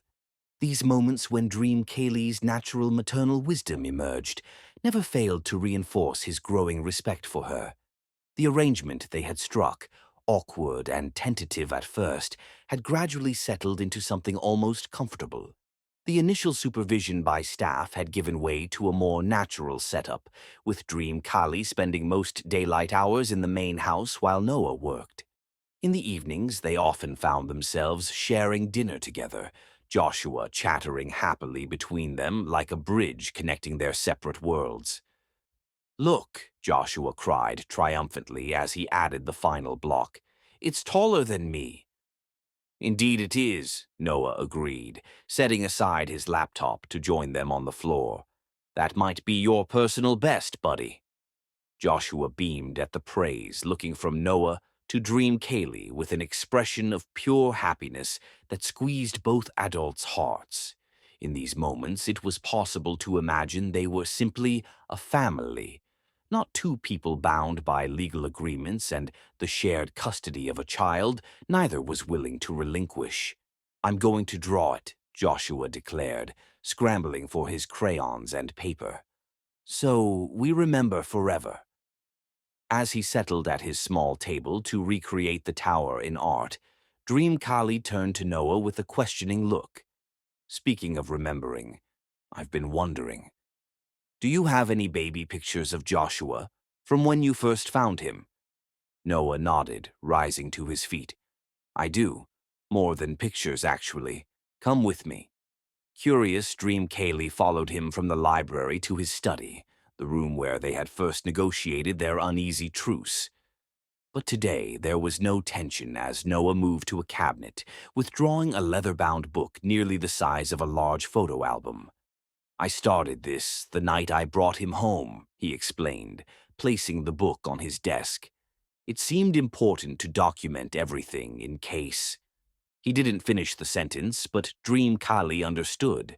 In case Joshua's family came looking for him. Opening the book revealed not a photo album, but a journal, its pages filled with Noah's precise handwriting. Each entry was dated, beginning with May 15th, 2 years ago, the very night Joshua had disappeared from the park. "You kept a record," Dream Kali said softly, emotion tightening her throat. Noah nodded. "Every milestone, every new word, every doctor's visit. I thought someday he might want to know about his early years, and if his family was ever found." He glanced at her. "If you were ever found, you would know that he was well cared for." Dream Kali ran her fingers gently over the pages, absorbing this unexpected gift. Here was the record of her son's missing years, his first steps, his favorite foods, his developmental progress carefully noted by the man who had become his father. "May I?" she asked, reaching to turn a page. Noah gestured for her to continue. "It's as much yours as it is mine now." As Dream Kali leafed through the journal, her vision blurred with tears.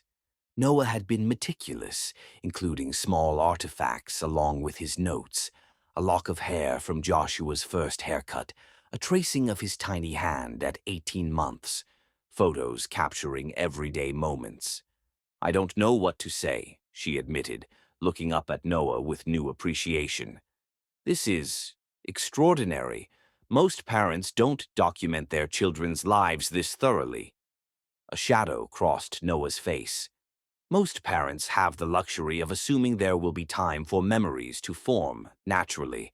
I never knew how long I would have with him." The quiet admission hung between them, revealing more of Noah's character than perhaps he had intended. This was not the action of a man who had casually adopted a found child, but of someone who treasured each moment while acknowledging its potential impermanence. Dream Kali reached for her purse, which she had set down in the library. "I have something too," she said, returning with the small wooden box she had carried for 2 years. "Not as comprehensive as your journal, but—" She opened the box, revealing its modest contents: the tiny sock, the lock of baby hair, the receipt for Joshua's first birthday cake. These were all I had left of him after Vikram cleared out the nursery. I carried them everywhere, a reminder that he was real, that I hadn't imagined my beautiful boy. Noah studied the small artifacts, understanding their significance. "You never gave up hope." "Never," Dream Kaylee confirmed, "even when everyone else did." They sat in comfortable silence, the journal and memory box between them, tangible symbols of their separate journeys with Joshua, now intersecting in ways neither had anticipated. The moment was interrupted by the sharp ring of Noah's phone. He glanced at the screen, his expression turning serious. "I need to take this. It's my attorney." Dream Kaylee nodded, gathering her memory box as Noah answered the call. She was halfway to the door when she heard him say, "He's doing what?" "An emergency custody hearing." She froze, turning back to find Noah's face tight with alarm. "Send me everything immediately," he instructed whoever was on the line, "and arrange for additional security at the house." After a few more terse exchanges, he ended the call, his gaze finding Dream Kaylee's across the room. "What's happening?" she asked, dread pooling in her stomach. Noah ran a hand through his hair, a rare gesture of agitation from a man who usually maintained careful control. "Your ex-husband has filed for emergency custody of Joshua. He's claiming that you stole family documents and is challenging both our claims to Joshua." Dream Kaylee felt the blood drain from her face. "That's impossible. He signed away his rights. He wanted nothing to do with Joshua." "Apparently he's had a change of heart," Noah said grimly. "Or more likely, a change of strategy. My attorney believes he's after a financial settlement. But why now? After all this time?" Noah's expression was grim. "The petition mentions recent media coverage. Apparently, our unusual arrangement has attracted attention. Wealthy businessmen, long-lost mother, and the child they're co-parenting. Someone must have recognized Joshua's name and tipped off Vikram." Dream Kali sank into a chair, her legs suddenly unable to support her. "He'll ruin everything," she whispered. "Not because he wants Joshua, but because he can't stand to see me happy, to see me with my son again." Noah moved closer, his presence unexpectedly reassuring.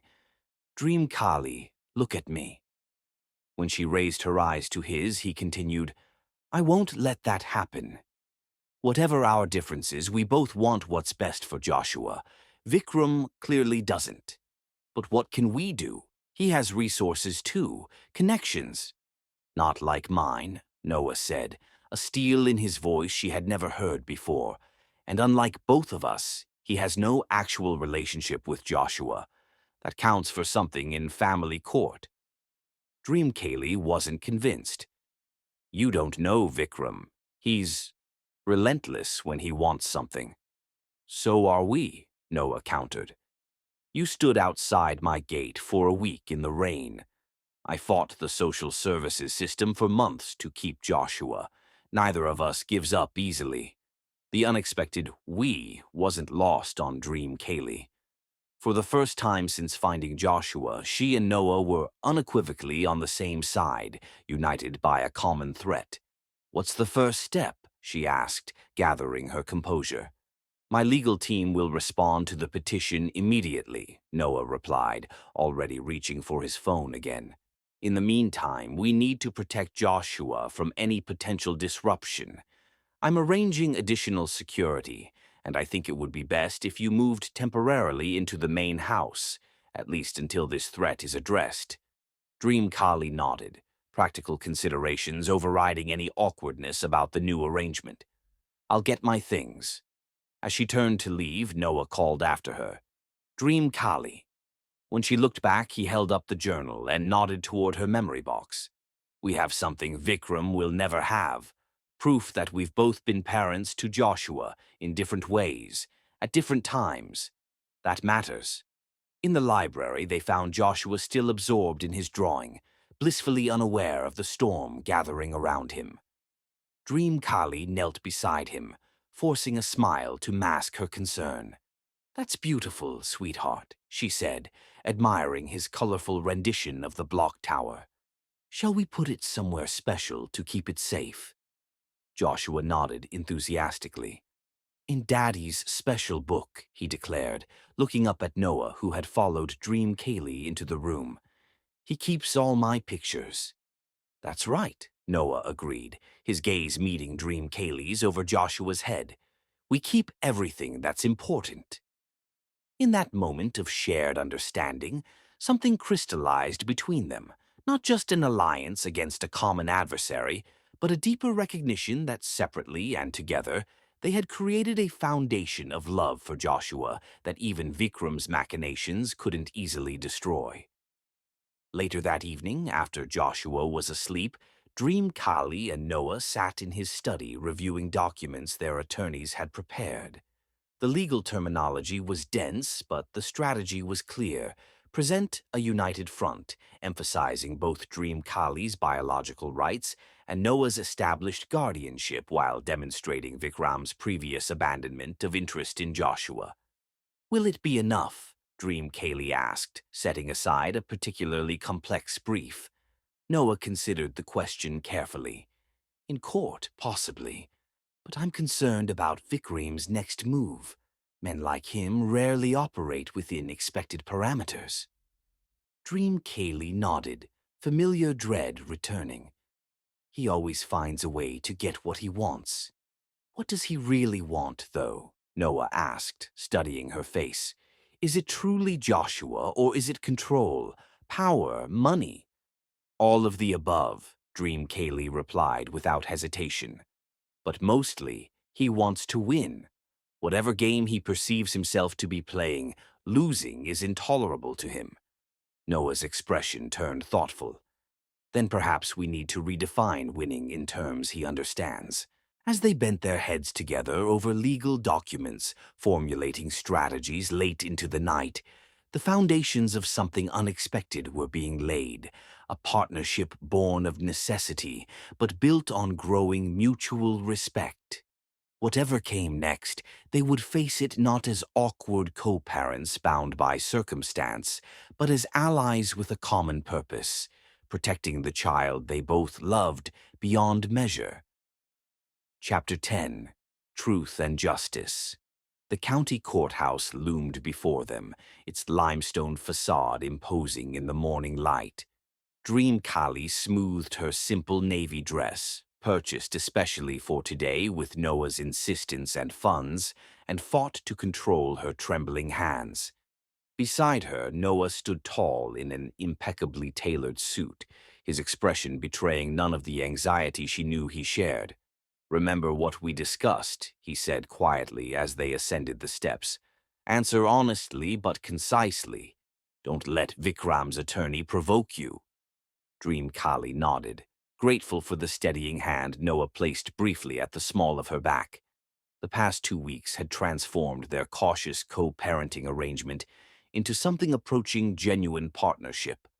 United against Vikram's unexpected custody petition, they had spent countless hours preparing with attorneys, reviewing documents, and most importantly, shielding Joshua from the tension surrounding him. Their strategy had been Noah's idea, surprising Vikram with a unified front. Rather than fighting separate battles for Joshua, they would present themselves as complementary caregivers, each offering something essential to his well-being. Dream Kali's biological connection and maternal devotion, paired with Noah's resources and stable environment, formed a compelling argument for maintaining the status quo. Inside the courtroom, Dream Kali's breath caught at the sight of Vikram seated beside his attorney. He looked exactly as she remembered, handsome, impeccably groomed, radiating confidence and authority. When his eyes met hers, the familiar cold dismissal sent a shiver through her body. "Don't give him power," Noah murmured, correctly interpreting her reaction. "You're not the same woman he knew." The proceedings began with clinical efficiency. Judge Eleanor Martinez, a veteran of family court known for her no-nonsense approach, reviewed the petitions before her. "This is an unusual case," she noted, looking over her glasses at the parties before her. "Mr. Patel, you claim parental rights to a child you previously signed away all legal connection to. Mr. Richard, you have documentation of de facto guardianship, but not completed adoption. And Miss Patel, you allege your child was lost, not abandoned. Let's sort through this methodically." Vikram's attorney presented first, painting a sympathetic picture of a father grieving his missing son, then manipulated by his ex-wife into signing away his rights when she allegedly discovered the child's whereabouts. "My client was told Miss Patel needed the documentation for closure," the attorney claimed. "He never imagined she would use it to establish a living arrangement with Mr. Richard and attempt to exclude the child's biological father." When Vikram took the stand, his performance was masterful. He spoke of his devastation at losing Joshua, his anger at Dream Kali transmuting to forgiveness, his shock at discovering his son had been found but kept from him. "I only want what's best for my son," he concluded, his voice breaking perfectly on the last word. "He belongs with his real parents, his father and mother." Dream Kaylee felt physically ill listening to his lies, but Noah's calm presence beside her kept her grounded. Their attorney, Ms. Dawson, was equally composed as she rose for cross-examination.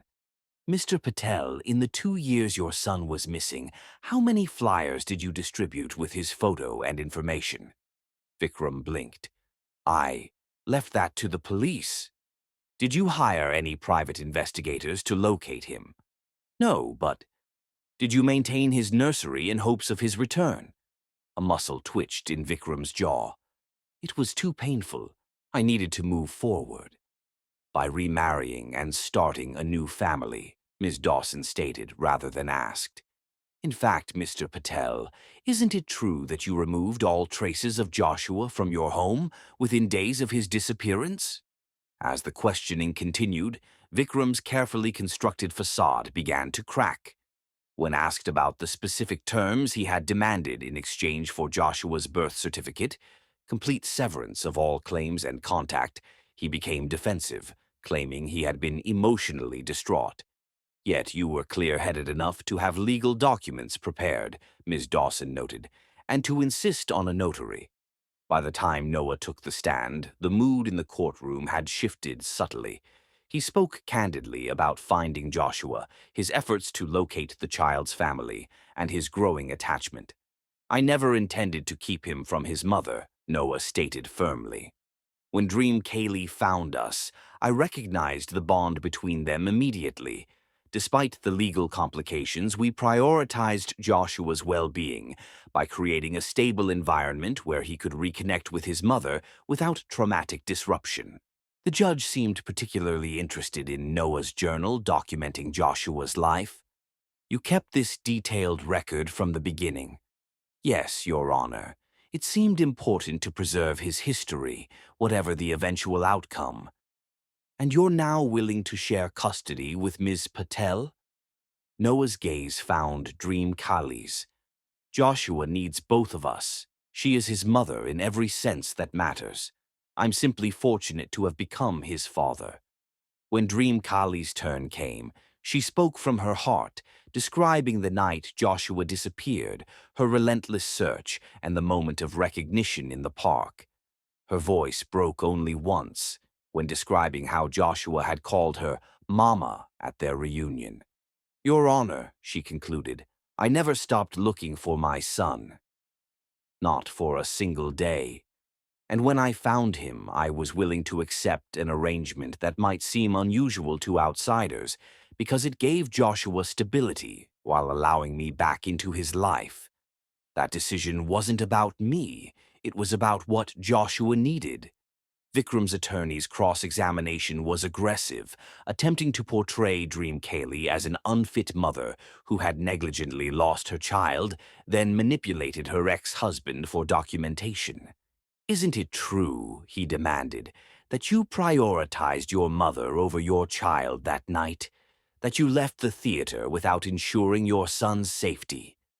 Dream Kali took a steadying breath, remembering Noah's advice. I made a terrible mistake in a moment of shock and grief. I have paid for that mistake every day for 2 years, but I never stopped searching, never stopped loving Joshua, never gave up hope of finding him. And now you've arranged a convenient living situation with a wealthy man, the attorney insinuated, one that provides you with financial security you couldn't achieve on your own. Before Dream Kali could respond, Noah's attorney objected sharply. Your Honor, counsel is attempting to impugn Ms. Patel's character with baseless insinuations. Sustained, Judge Martinez agreed. Counsel, restrict your questions to relevant matters. The final testimony came from Dr. Eleanor Phillips, the child psychologist Noah had engaged when Dream Kali first arrived at the estate. She spoke professionally about Joshua's adjustment, the healthy attachments he displayed to both Noah and Dream Kali, and the potential harm of disrupting his current stable environment. In my professional opinion, she concluded, Joshua is thriving in the current arrangement. He shows none of the confusion or divided loyalty one might expect. Rather, he appears to have integrated both adults into his understanding of family in a remarkably healthy way. When asked about introducing Vikram, whom Joshua had no memory of, Dr. Phillips was measured but firm. Any relationship would need to develop gradually, with careful monitoring of Joshua's responses. Abrupt changes to his current family structure would likely be detrimental to his emotional well-being. As final arguments concluded, Judge Martinez announced she would review all evidence before ruling. This case presents unique circumstances that require careful consideration. I'll issue my decision tomorrow morning. Outside the courthouse, Dream Kali leaned against a pillar, emotionally exhausted. He was so convincing, she murmured. What if the judge believes him? She won't, Noah replied with quiet confidence.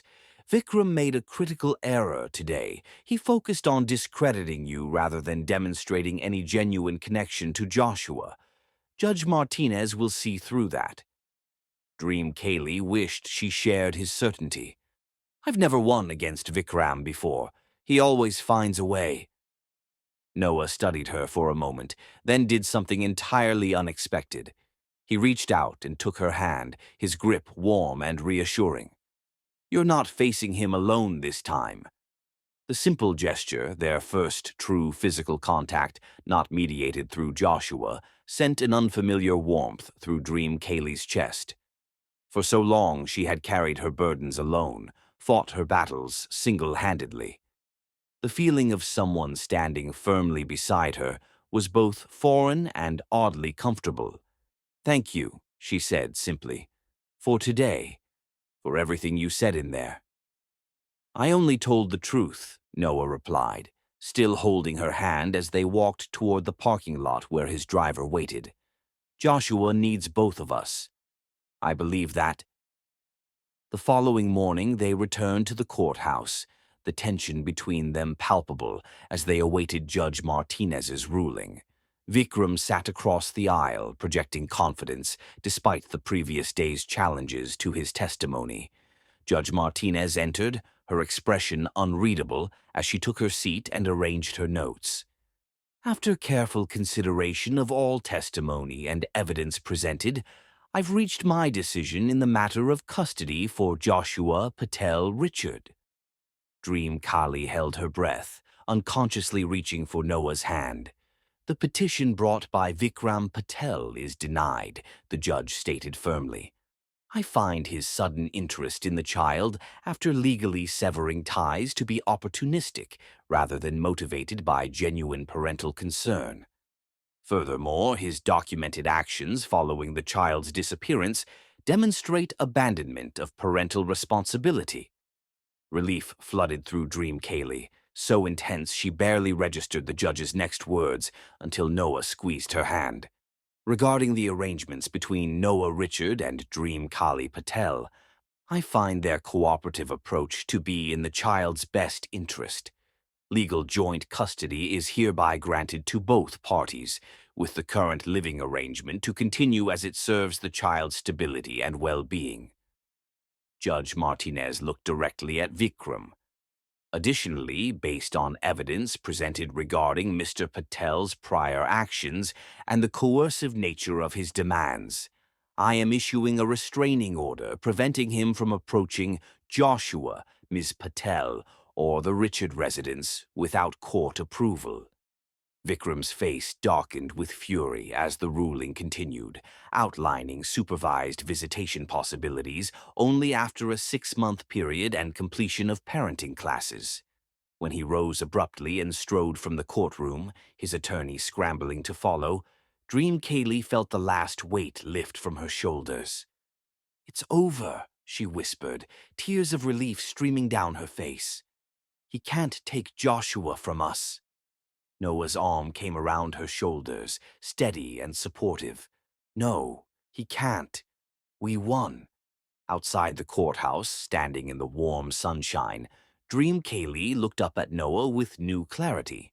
This man, who had once seemed an obstacle to reclaiming her son, had become an unexpected ally, a co-parent, perhaps even a friend. "What happens now?" she asked as they walked toward the car that would take them home to Joshua, who was waiting with Ms. Chen, blissfully unaware of how his future had hung in the balance. Noah considered the question. "Now we continue building a life for Joshua, together." He paused, something indefinable flickering in his eyes. "If that's what you want." Dream Kaylee nodded, a smile breaking through her tears. "It is. For Joshua." But as Noah held the car door open for her, Dream Kaylee realized with quiet surprise that perhaps it wasn't only for Joshua anymore. Somewhere during these weeks of shared purpose and mutual respect, Noah Richard had become more than just her son's guardian.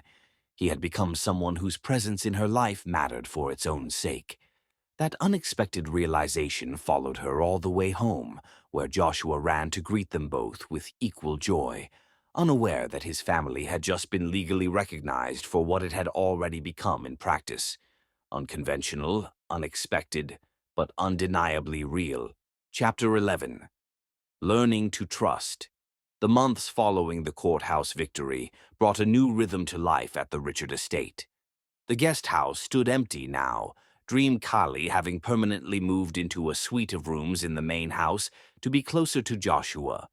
The arrangement, initially practical for Joshua's security during the custody battle, had evolved into something that felt surprisingly natural. Autumn arrived, painting the estate grounds in brilliant hues of amber and crimson. On this particular evening, Dream Kaylee stood at her bedroom window, watching Joshua and Noah rake leaves into enormous piles in the garden below.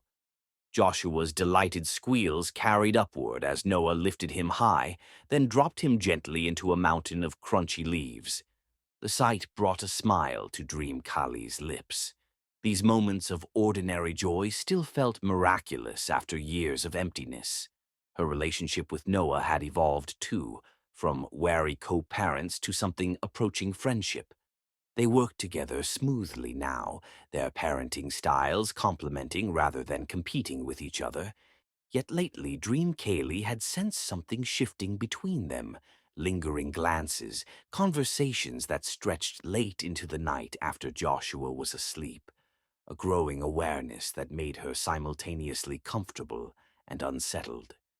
A crack of thunder interrupted her thoughts, followed by the patter of raindrops against the window. Below, Noah scooped Joshua into his arms as they raced toward the house, laughing as the gentle shower quickly intensified into a downpour. Minutes later, Joshua burst into her room, his cheeks flushed with excitement, leaves still clinging to his sweater. "Mama, it's raining cats and dogs." Dream Kaylee laughed, helping him remove his muddy shoes. "Indeed it is. You and Daddy got inside just in time." Noah appeared in the doorway, his own hair damp from the sudden rain. "I think we've earned hot chocolate, don't you?" "With marshmallows," Joshua asked hopefully. "Is there any other kind?" Noah replied with mock seriousness. As the storm intensified outside, they gathered in the kitchen where Noah insisted on making hot chocolate the proper way, with real chocolate melted slowly into warm milk. Dream Kaylee watched him work, struck by how different he was from Vikram. Where her ex-husband had considered the kitchen beneath him, Noah moved with easy confidence, involving Joshua in the process by letting him add marshmallows to each mug. "Now," Noah prompted when she trailed off. "Now I can't imagine Joshua's life, or mine, without you in it," she admitted, the words feeling both frightening and freeing. Lightning illuminated the fort briefly, highlighting the intensity in Noah's expression. "Dream Kaylee, I've been wanting to talk to you about that. About us." "Us." The word felt foreign on her tongue, laden with possibility. "These past months, watching you with Joshua, getting to know you." Noah paused, choosing his words carefully. "You're remarkable. Your strength, your dedication, your capacity for love despite everything you've endured. I find myself thinking about you, even when you're in the next room." Dream Kaylee's heart quickened, fear and hope battling within her. "Noah, I don't know if I can trust this. Trust myself. The last time I thought I knew what love was." "I'm not Vikram," Noah said simply. "I know that," she replied, "but I'm not the same person either. I've been focused solely on finding Joshua for so long. I don't know how to be anything else." "You already are," Noah insisted quietly. "You're a mother, a survivor, a partner in raising our son. You don't have to be just one thing. Our son." The casual claim sent warmth spreading through Dream Kaylee's chest. "I'm afraid," she confessed. "Not of you, but of what happens if I allow myself to feel everything I've been holding back." Noah nodded, understanding in his eyes. "We don't have to rush. Joshua is and always will be our priority. But I don't want to pretend I don't feel something growing between us." A particularly loud thunderclap shook the house, causing Joshua to stir slightly. Both adults instinctively moved to soothe him, their hands meeting over his small body. Instead of pulling away, Dream Kali let her fingers remain beneath Noah's, the contact sending a current of awareness through her. When Joshua settled again, neither moved their hands. "Maybe," Dream Kaylee said softly, "we could see where this leads." Slowly. The smile that spread across Noah's face was worth the risk those words entailed. Carefully, not disturbing Joshua, he leaned across and brushed his lips against her cheek, a gesture so gentle it might have been imagined, yet so deliberate it could not be misunderstood. "Slowly," he agreed. They remained in the fort as the storm gradually subsided, talking in whispers about everything and nothing: Joshua's upcoming preschool interview, a charity event Noah was organizing, Dream Kaylee's idea to resume her education. ordinary topics made extraordinary by the growing understanding between them.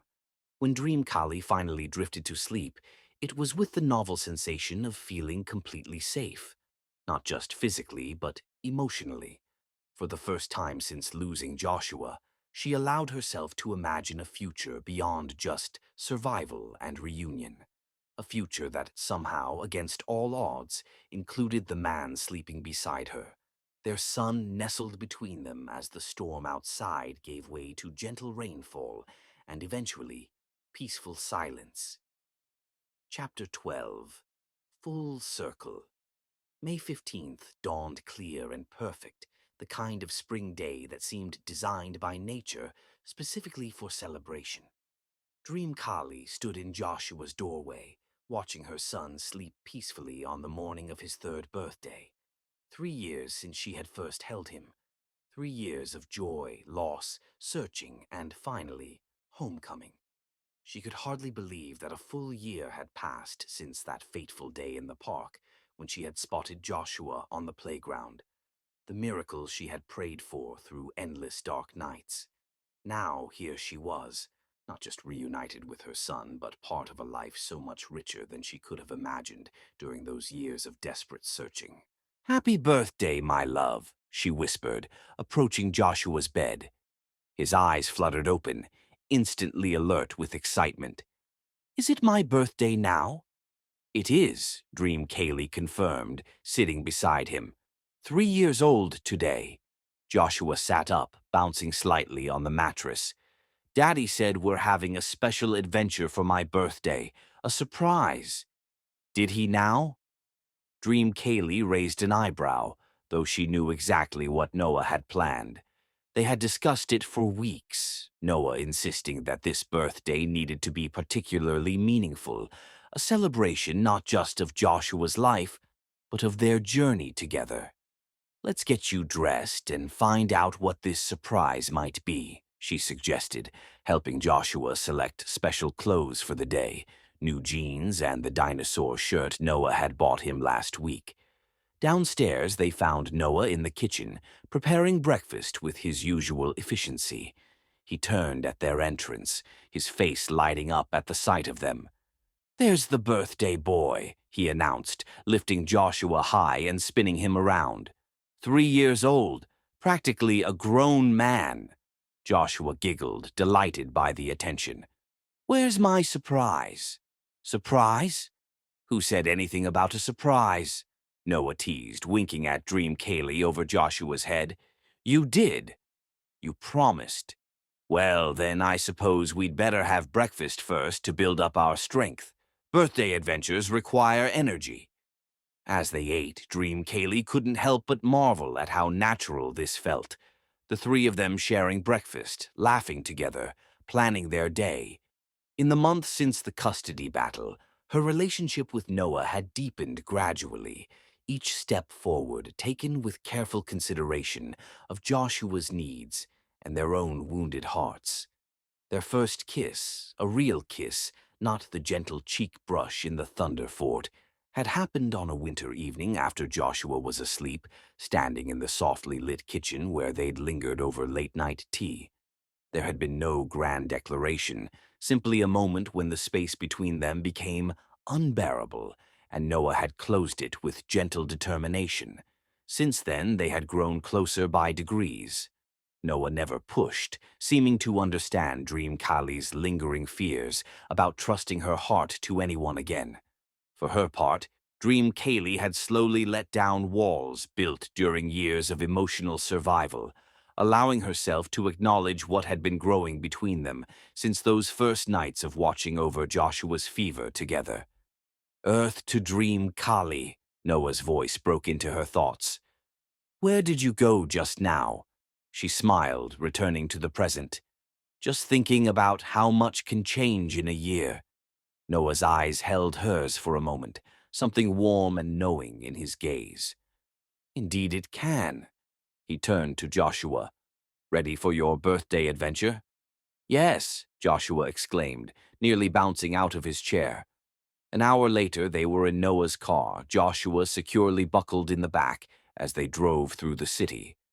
Dream Kali knew their destination, but Joshua was completely unaware, chattering happily about turning 3 and the party planned for later with his friends from playgroup. When they pulled up to the neighborhood park, the same park where their stories had intersected, Joshua looked out the window with confusion. "We're having my adventure here. This is a very special place," Noah explained, helping him from the car.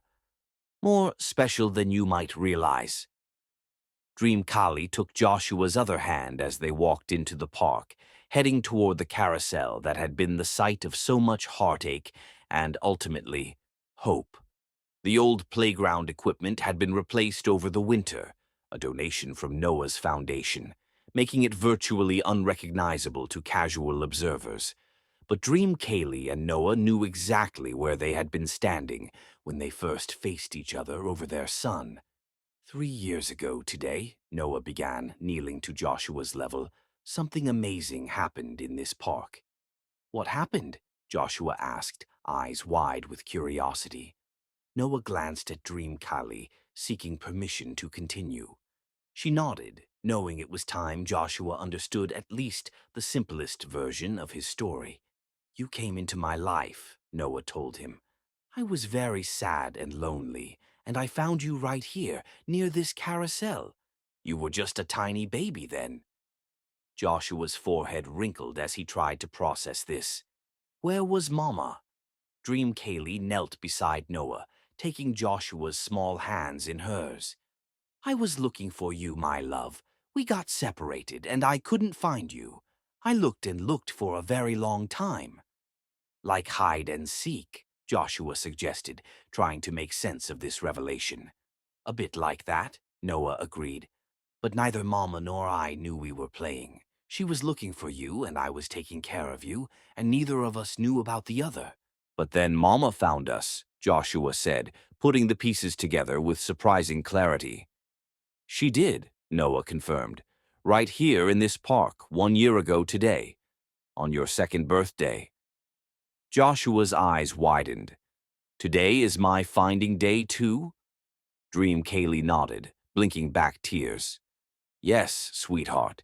Today we celebrate not just your birth, but finding each other again, our family becoming complete." Noah stood, lifting Joshua into his arms. "That's why I wanted to bring you here today, to show you where our family began."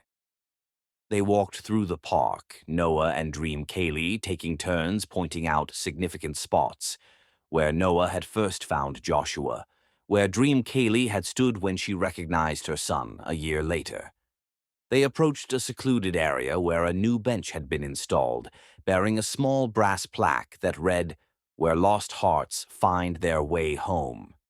"I had this placed here last week," Noah explained to Dream Kaylee's questioning look, "a reminder of what happened in this park." As Joshua ran ahead to examine a butterfly that had landed nearby, Noah turned to Dream Kaylee. "There's another reason I wanted to come here today." Something in his tone made Dream Kaylee's pulse quicken. "Oh?"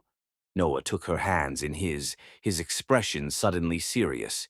"Dream Kaylee, when I found Joshua in this park, I thought I was saving him. I didn't realize he was actually saving me, giving me purpose when I'd lost all direction, offering love when I believed it was something I'd never experience again." He glanced toward Joshua, who was still distracted by the butterfly. "And then, just when I thought I understood what love was through raising him, you appeared and showed me dimensions of love I never knew existed. Your determination, your selflessness, your capacity to begin again after unimaginable loss." Dream Kaylee felt tears welling in her eyes as Noah continued. "This past year, with you, has taught me more about love than I learned in all the years before. Watching you with Joshua, building a life with you, falling in love with you day by day. It's been the greatest gift of my life." With that, Noah reached into his pocket and withdrew a small velvet box. Dream Kali's breath caught as he dropped to one knee on the spot where they had first confronted each other over their son. Dream Kali Patel, he said, his voice steady despite the emotion evident in his eyes. Would you do me the extraordinary honor of becoming my wife? Of making official what I think we've both known for some time now, that we're meant to be a family, not just for Joshua's sake, but for our own. He opened the box to reveal a ring unlike any dream Kaylee had seen. Not a traditional diamond solitaire, but an intricate band holding 3 stones, a larger diamond flanked by 2 smaller sapphires. The 3 of us, Noah explained softly, past, present, and future, all connected. Dream Kali couldn't speak through her tears, overwhelmed by the perfect symmetry of the moment, a proposal in the very place where their journey had both begun and intersected, on the day that marked both Joshua's birth and their reunion. Joshua, noticing the significant moment unfolding, ran back to them. "Why are you kneeling, Daddy? Why is Mama crying?" Noah smiled at their son. "I've just asked your mama if she would marry me, if she would be my wife and we could all be a family forever." Joshua's face lit up with excitement. "Say yes, Mama," he urged, bouncing on his toes. "Say yes." Dream Kali laughed through her tears, looking from Joshua to Noah, the 2 great loves of her life, both watching her with identical expressions of hope. In that moment, all the fear and doubt that had lingered in the corners of her heart seemed to dissolve, replaced by absolute certainty. "Yes," she whispered, then louder. "Yes, Noah. Yes, I will marry you." Noah slipped the ring onto her finger, then stood and pulled her into his arms. Their kiss was gentle but filled with promise, broken only when Joshua threw his arms around their legs, demanding to be included in the embrace. Noah lifted their son, creating a 3-way hug that felt like the most perfect circle Dream Kali had ever known. From the depths of loss to the heights of joy, their journey had indeed come full circle in this park where fate had first intertwined their lives. Later that day, as friends gathered for Joshua's birthday celebration, Dream Kaylee found a moment alone with Noah on the terrace. The afternoon sun caught her ring, sending prisms of light dancing across the stone balustrade. "Are you happy?" Noah asked softly, his arm around her waist. Dream Kaylee leaned into his embrace, watching Joshua play with his friends on the lawn below. "More than I ever thought possible," she admitted. "For so long, finding Joshua was my only goal. I never allowed myself to imagine anything beyond that moment. And now," she turned in his arms, meeting his gaze directly, "now I understand that finding Joshua was just the beginning, that life had more in store for both of us than I could have dreamed." Noah brushed a strand of hair from her face with tender fingers. "When I found Joshua that night, I thought it was coincidence, being in the right place at the right time. Now I'm not so sure." "What do you mean?" "I think perhaps we were meant to find each other, all 3 of us. That sometimes the greatest gifts come from our deepest losses." As Dream Kali looked up at the man who would soon be her husband, she knew he was right. The path that had led them here had been marked by pain and separation, but it had ultimately brought them to a love deeper and more profound than anything she had known was possible.